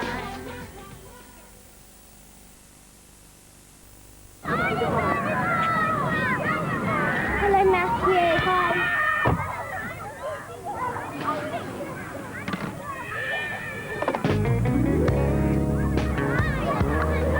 Deliciously tempting in over 19 wicked varieties. That's Muller Corners. Mum, I forgot my lunch box. Mum, Well, there's motherly love, and there's Muller love. Bow your head! The film that rules the planet is the #1 movie in the country. It's the best event movie of the summer. All out, unadulterated fun, 5 stars. Unmissable, cool, constantly exciting. Play dead. Planet of the Apes. Budweiser salutes you, Mr. Footlong hot dog inventor. Footlong hot dog inventor. When conventional wisdom said no one could make a hot dog longer than 6 inches, you dared to dream. Dared to dream. The crowd cheered your 10-inch wiener. Wait, you said, I can give you 2 more inches. Oh! So this Bud's for you, mister, for giving us all a bigger wiener. For the most comfortable feeling ever, try Charmin Ultra. The most cushiony soft paper ever. Got far too much stuff. The sophisticated look. Looking for the office. But you don't work in an office. Rock chick. Chicky rock. No way. Sex kitten. You cannot walk in those They shoes. are fine. This is the last one. Okay. Promise, promise, promise. The natural look? Definitely you. New Palm Olive Soft and Gentle Stick and Cream with natural aloe. It soothes as it protects. Get the natural look. New Palm Olive Soft and Gentle Stick and Cream. Statistics show that a cat's immune system declines by age 7, and that by age 8, it could be just half the strength of a 2-year-old cat. Forget statistics, because now there's IAMS. IAMS Senior is proven to take the immune system of an 8-year-old to the level of a much younger adult cat. IAMS gives your cat complete and balanced nutrition in every stage of her life, day by day, for a long, active time together. Welcome to a new world of health. IAMS. In a virtual world, it's difficult to do justice to the Ford Fiesta's incredibly smooth ride and secure handling. In the real world, you just have to take it on the road. And the reality is, with 0% finance available and a 3-year warranty, you can do just that from £6,995. Ford demands a closer look. Blockbuster has the latest movies long before they're on cable or satellite, so you can take them home on video or DVD. This week, take home the terrifying Hannibal, the eagerly awaited return of Dr. Lecter. At Blockbuster, we buy more copies than anyone else, and if you rent Hannibal now, you can buy Silence of the Lambs on video for only $3.99. Blockbuster, bringing entertainment home. Could you give up your Western lifestyle for 10 weeks in Africa?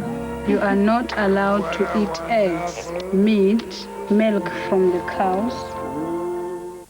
Get the cool. Get the cool. Praise the Lord and pass the sticky back plastic. It's time for the top 10 greatest kids' TV shows of all time. Shows whose stars burn ever brightly. Shows as good today as they ever were. Shows that are now widely available in Woolies for $9.99 with their logos embossed on Taiwanese lunchboxes.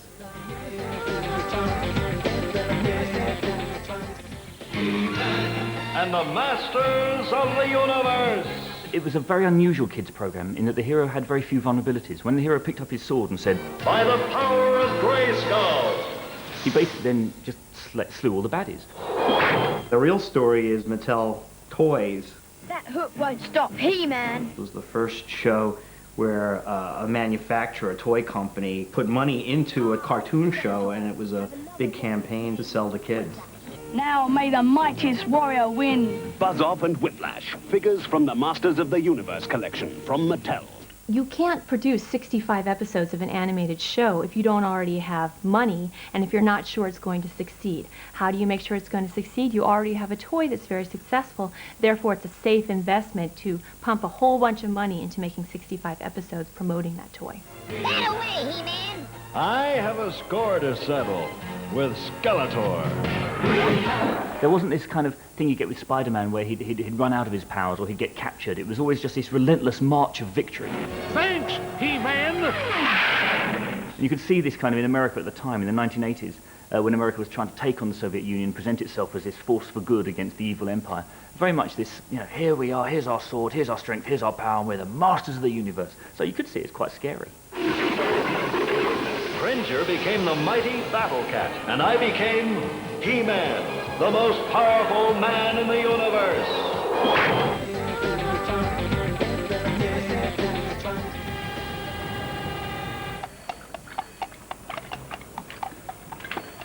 Yes, Muffin. I'm sorry too. I understand you have a little program idea called Drew. It's, Doctor Who, sir.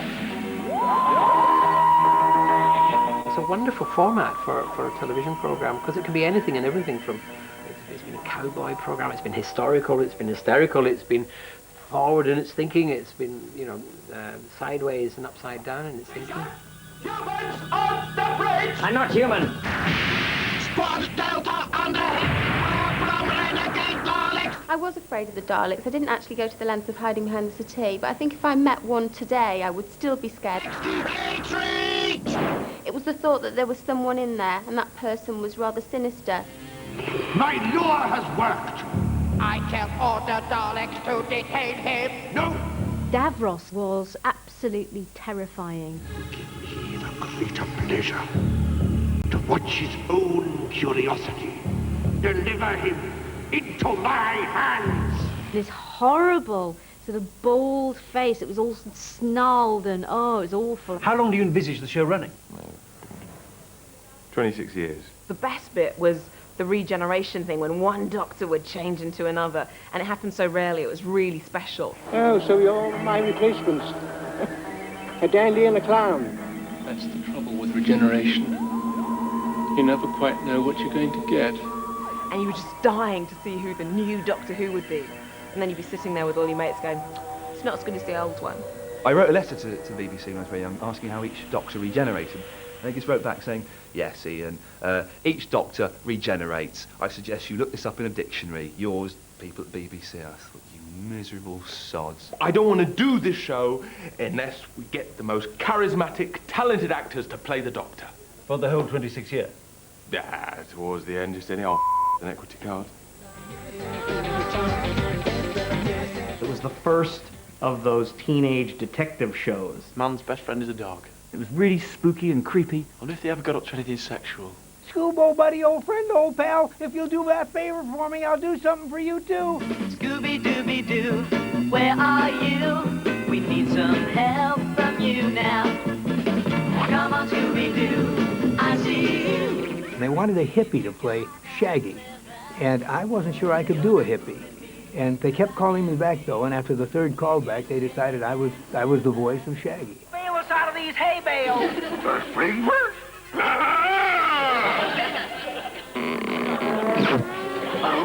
Zoinks!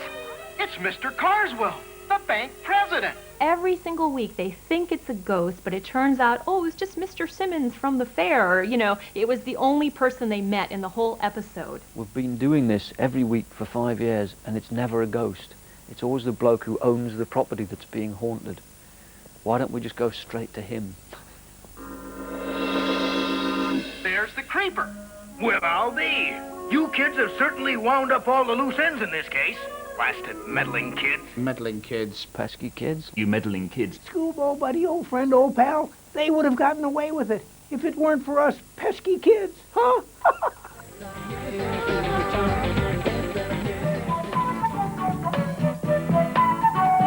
I thought it was going to be a 6 weeks job. 20 years later. Up above the streets and houses, rainbow climbing high. Everyone can see it smiling over the sky. Zippy, George and Bungle always got on very well together as characters. Pardon, Zippy? How would you make a sick pig better? You rub its chest with ointment. Was he supposed to be Zippy? I don't know. A comedian! Oh, well, that's what I want to be. People ask me sometimes, what did I base the voice on? I used to say Margaret Thatcher, and Ian cross between Margaret Thatcher and Ian Paisley. Don't you think that's funny? No, I don't. George was very cuddly, very sweet, and he was a fella. I mean, some people think he was possibly a girl, but no, I always thought of him as a guy. Hello, George. Hello, Bobby. Are you going to do me now? Yes, I am. George from Rainbow, I mean, he was this pink hippo. I seem to remember he had these big eyelashes that he'd bat all the time, and he was, you know, slightly more butch than Julian Clary, but he was just screaming, basically. Oh, give me a kiss. Oh, a kiss? Oh, I'm a bit shy. People say, oh, you don't do both the voices, and I used to say, yes, I do. And they say, oh, well, you do them separately. And I said, no. Because I used to love it when I got a script when they'd have an argument. But he goes funny, George. Well, so do I. Now, you shut up, George, because No, I'm not. Yes, you are. No, I'm not, because if now, listen, I'm Rick, I can't tell you what. Well, come on. What do short-sighted ghosts wear? Spectacles. The bed became a big joke, and who was going on the outside, and yes, I suppose I can say this. We used to have joke about old Zippy's fart, and no, it's not me, it's George. This sort of thing happened, yes. Snuggle down, and Zippy, don't keep everybody awake with your jokes. As characters, I don't know if I got too attached to them. They were just, don't tell anybody, but they were just puppets, you know. Good night. Good night, Zippy. Zippy, don't keep everyone awake with your jokes.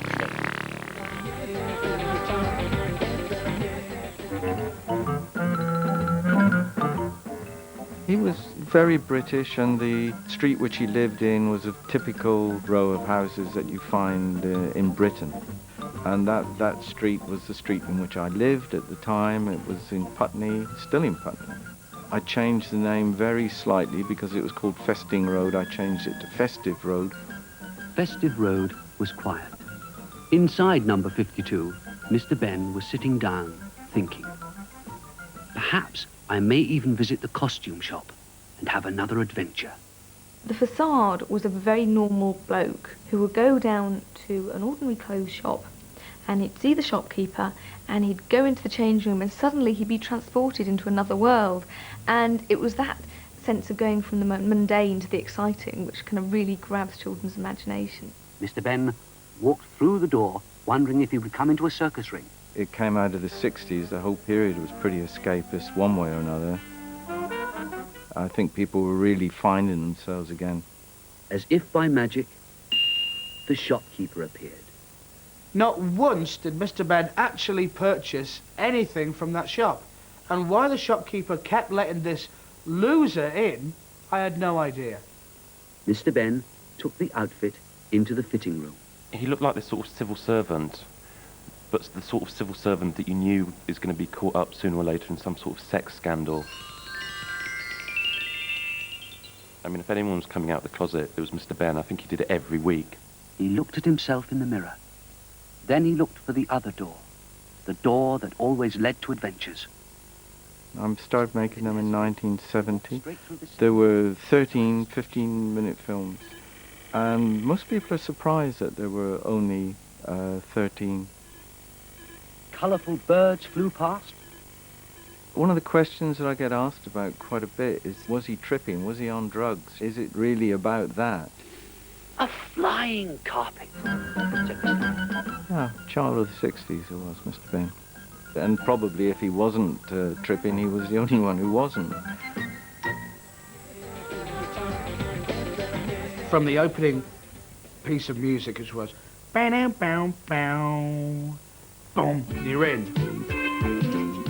You're off, you're rocking. Now here's the cartoon, you're flying through, and then of course there's like a fight in the canteen and the sausage goes in and it just all kicks off, and that was almost the best bit of Grain Chill. I was really trying to find a killer idea as a writer, you know, to make my name. You just ruined my map, you pig. And don't you flippin' well call me a monkey either. Why not? You stay at the trees, ain't you? And it just dawned on me one day when I was going into employment exchange. And why not write about schools? Because everybody has to go to school. Everybody has to attend. And it doesn't matter what the socio-economic class is, whatever the geographical position is. There hadn't been a contemporary school story. Any school stories that there had been about boarding schools and things like that. And there was nothing that was relevant to then. Can you remember that lady who came and gave us that sex education talk. She said when you get older and you have babies, it gets better. Flipping it. Who wants to have babies just to get rid of period pain? The girls were genuinely moody and wore makeup to school and got sent home and didn't care. There were some genuine rebels on there. You know, most of them bunked off school and were glue sniffing and stuff like that. It was brilliant. Don't. It's part of people's lifestyle. People over 30 always shout Tucker. You know, people under it obviously shout Mark. But anyone who's old enough to remember it always shout Tucker, and it always cheers my heart. Where'd you get it from, Tucker? Sweet shop there, their road. He was a sort of larger-than-life character who could get away with lots of things. He could be cheeky, all the things that I couldn't get away with in real life. And I thought, yeah, I fancy some of that. It was seen as groundbreaking because it was exactly what I chased for, which was real kids with real working-class accents dealing with kind of real issues and real incidents in their schools. Samo! Parents didn't think that schools were like that, and politicians didn't think that the BBC should be doing things of that nature. What's that with her? She's got the arm. I've not. Yes, you have. She don't know whether she should let Andy... You bitch! But the kids liked it all right. Young love. Everyone goes on about how gritty and realistic it was, but actually it's so not gritty and realistic. You haven't come to, take it away, have you? They rescue donkeys and keep them in sheds on the school grounds. Now, I went to a South London comprehensive, and if people at our school had discovered a donkey on the school playing fields, they would not have gone off and got a shed. They probably would have slaughtered it in some kind of ridiculous ritual, smeared themselves in blood, like Lord of the Flies. Flippin' heck, Benny. Once upon a time, not so long ago,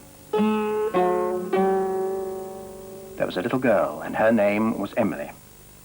30 years ago, I was the real Emily, age 7. And she had a shop. It was rather an unusual shop because it didn't sell anything.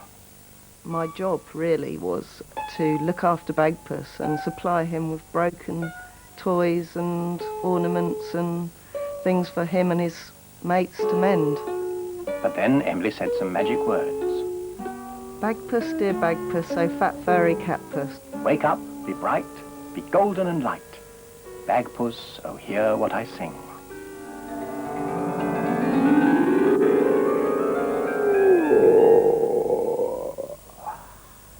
So this is the saggy old cloth cat, Bagpuss. I made most of Bagpuss, only my needlework wasn't quite up to making the paws, so my wife Joan made the paws, which are rather nice, aren't they? A bit squeaky. And this is Emily's shop. This is where Oliver Postgate and I made all the films. When Bagpuss wakes up, all his friends wake up too. The mice on the mouse organ woke up and stretched. Madeleine, the rag doll. Madeleine is the sort of mother of the family. She tells the mice stories and she keeps them in order. Last of all, Professor Yaffle, who is a very distinguished old woodpecker. Everyone seems to remember Professor Yaffle. He's a dry old stick. He's not very lovable, you'd think, but everyone seems to like him. Whatever is the use of one shoe? You couldn't wear it. You'd have to hop everywhere. You can't do anything with it. Oh, yes, you can. You can do something with it. Old shoes are good shoes. In one of the episodes, the mice decided not to sing. What are you all standing there for? Mice like to sing. Mice not sing. Mice not work. Mice strike. My theory about Bagpuss is something of a socio-political allegory of modern society. Bagpuss represents the individual. When he wakes up, society becomes active around him. The mice, they represent the proletariat. They're frozen on the organ of the state, normally. And Professor Yaffle, he represents the intellectual. I mentioned this theory to Oliver Postgate and Peter Firmin once. They seemed very surprised, in fact, because they thought the whole thing was about a stuffed cat. Bagpuss gave a big yawn and settled down to sleep. London, home of the Cockney, the Winkle Stall, the Thames Gas Board, and, in a quiet Mayfair pillar box, the world's greatest detective, Danger Mouse, and his faithful assistant, Penfold. It was witty, it was fast, it was really well made, and it was funny. Danger Mouse, amazing Danger Mouse, astounding Danger Mouse.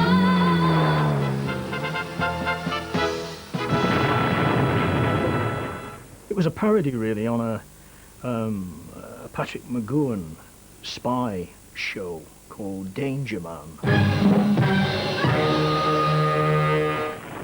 I'm beginning to think that Greenback isn't playing fair. The cast was terrific. David Jason played Danger Mouse. Terry Scott played Penfold. Ooh, crumbs! What is it, Penfold?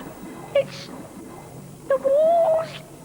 David Jason and Terry Scott were very good for one another. The competition between them jacked the pair of them up to really quite spectacularly energetic performances. It's no use, Penfold. If only you had that spanner I gave you for Christmas. Do you mean this one, Chief? Penfold was equal to Danger Mouse. Give it to me. I had it in my stocking. There was a sense of rivalry which came across actually as excellent comedy, but he wouldn't let Danger Mouse get away. Oh, Chief, you're a genius. Only how are you going to get us out? I am going, Penfold, to use my head. Oh, Chief, didn't that hurt? No, didn't feel a thing. If you've got a success, it happens in the playground. It doesn't happen with promotion, it doesn't happen with anything else. It's either there or it isn't. And Danger Mouse was that. He's about as much chance of winning as I have of flying down a Yeti's earhole. We just got it right, you know. You count your lucky stars, don't you?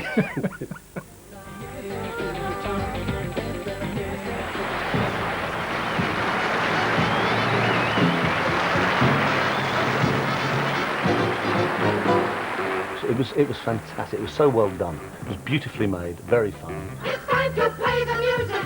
It's time to light the light. It's time to meet the Muppets on the Muppet Show tonight. People talking about who was on this week, who was going to be on next week, and it was sort of the pop stars of its day. It's time to put on makeup. It's time to dress up right. Took the Muppets absolutely seriously when you did it. It's time to get things started. And there, out of the corner of your eye, you could see the manipulator.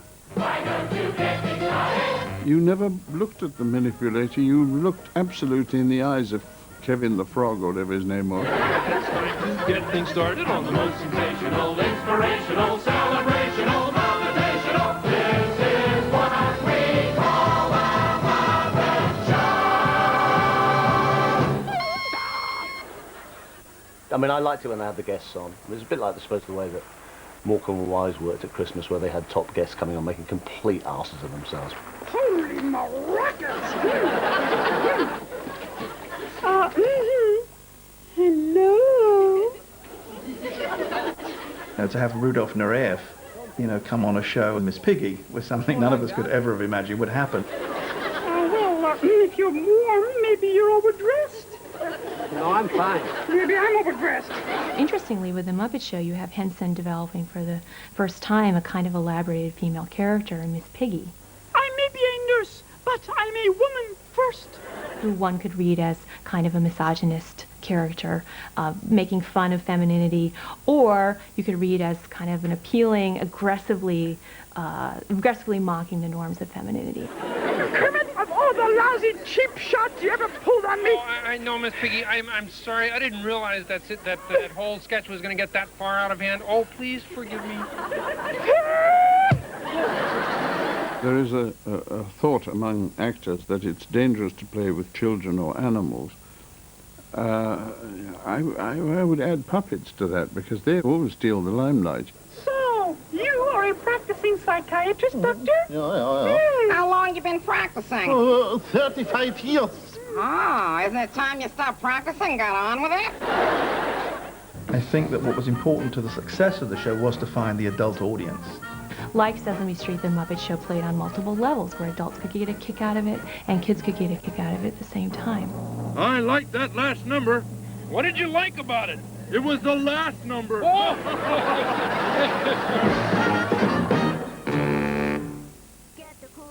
wonder if any former stars of kids' TV can tell us what time it is now. That's right. The big hand's pointing to the job centre and the little hand to the rehab clinic. So it's time for us all to go our separate ways. But before we finally close the door on our childhood days, before we wake up to our 9 to 5s and our all too premature middle-age spread, just time for the greatest kids TV show ever, as voted for by you.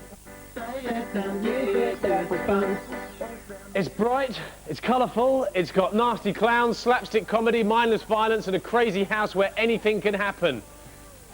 Only they'd got Brian Cant to do the voices. Would have been perfect.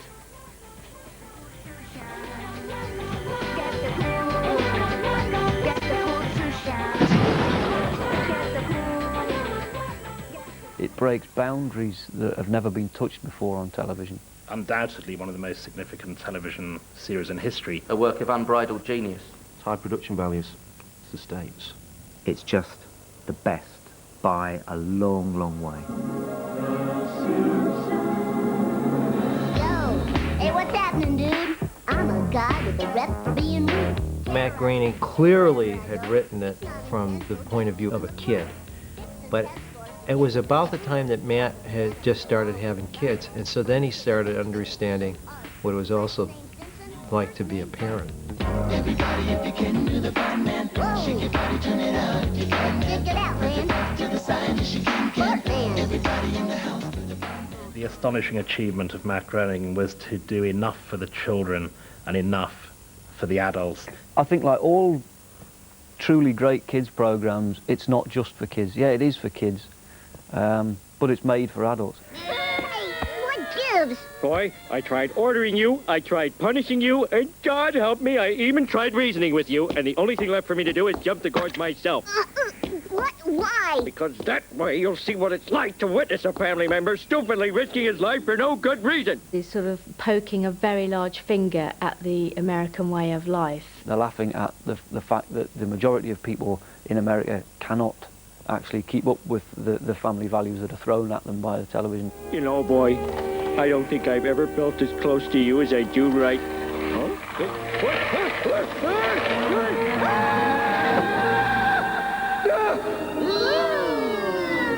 I'm gonna make it. I'm gonna make it.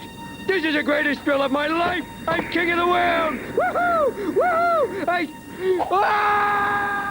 The show is willing to admit that the family unit and the institutions that we live by, the police and government and hospitals and all the institutions are run by human beings. In the Simpsons world, they're seen as corrupt or stupid or inept.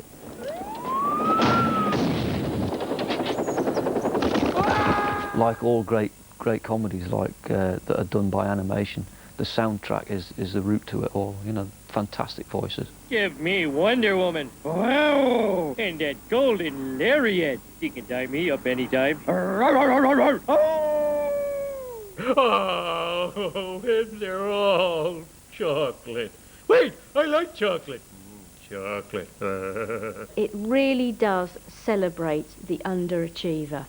Somebody who has clearly really lacking in brains and ability. All I got was 50 cents. Hey, when I was your age, 50 cents was a lot of money. Really? Nah. The one-liners are as good as anything you get in Frasier. Ugh, I am through with working. Working is for chumps. Son, I'm proud of you. I was twice your age before I figured that out. The slapstick is as good as anything Laurel and Hardy ever did. Homer was yelling. Mom was too. Because I put mothballs in the beef stew. I'm a bark man. Bring it, baby. God bless America for the Simpsons. Hey. You call that dancing? Absolutely wonderful.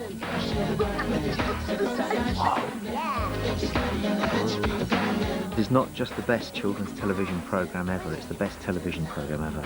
Eat your heart out, Michael.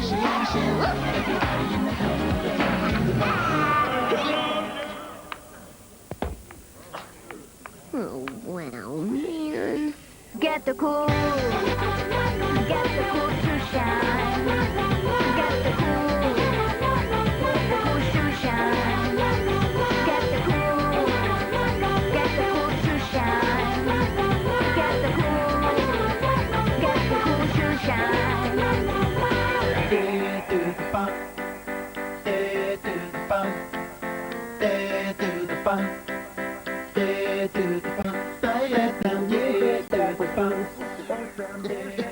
Could somebody call me a cab? Do you know who I am? I'm Hartley Hare. There must be a cab for Hartley Hare.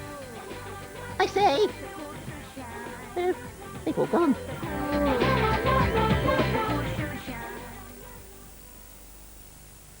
And to have your say in a major movie show coming up later this year, take part now in the 100 Greatest Films. Vote at channel4.com/greatest. I am the god of hellfire, and I bring you... Just go, okay? You're fired. Fire. Oh! He's still here? Yes. Fire. Explosive characters hit the screen in a brand new series. Hollyoaks moving on next Monday, 10:30 on 4. That might be a cult thing. Next on 4, how boxer Francis Bartlett overcame racial prejudice to fulfill a sporting dream in True Stories. Chill filtered meth schnapps now comes with a more citrusy twist to increase your drinking pleasure. Much better.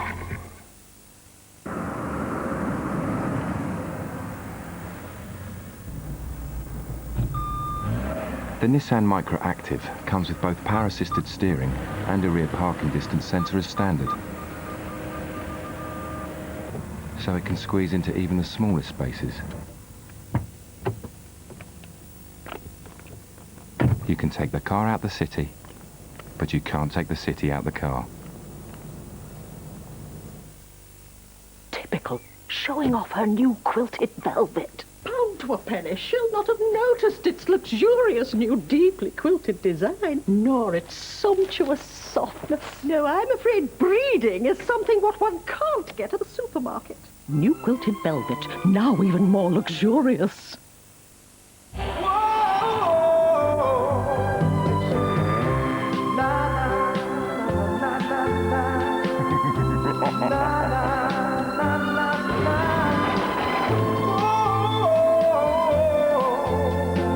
HP makes a bacon sandwich.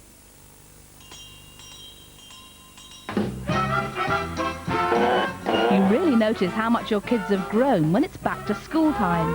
And to grow up with strong bones, as all mums know, they need calcium in their diet. A bowl full of your kids' favourite Kellogg's cereal and milk provides a third of their daily calcium needs, with almost half coming from the cereal alone. Watch them grow with Kellogg's plus added calcium. Buy Kellogg's cereal now and get a free 6-pack of cereal and milk bars. Temperature, 40 degrees. Situation, critical. Priority, coolness under pressure. Solution, New Sure Ultra. Formulation, dry cream. Action, unbeatable dryness control. Result, cooler, fresher, drier. New Sure Ultra, our most effective antiperspirant.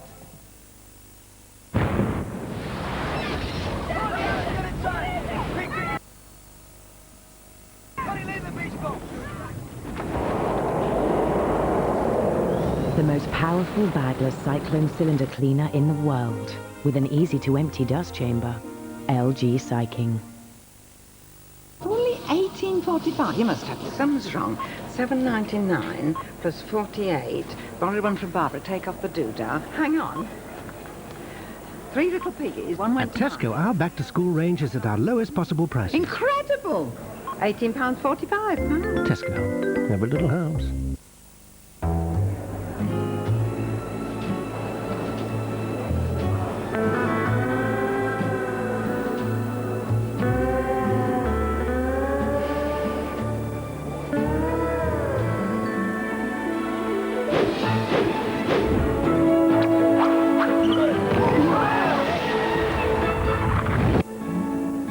Taste and aroma of Nescafe Gold Blend.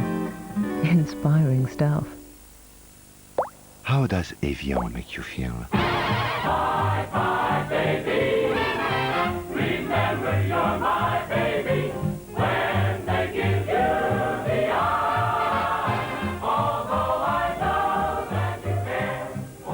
Livion. Livion. This August, go on the road with Film 4. I'm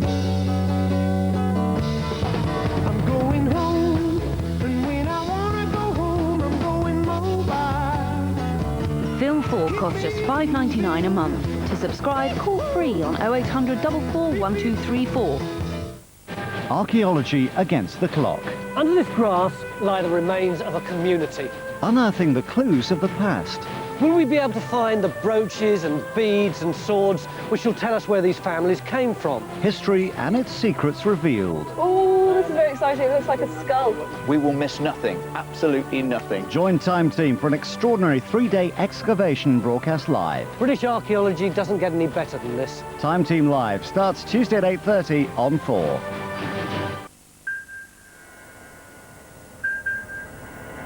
Winning against all the odds now on 4, the true story of boxer Francis Bartlett. The programme contains strong language.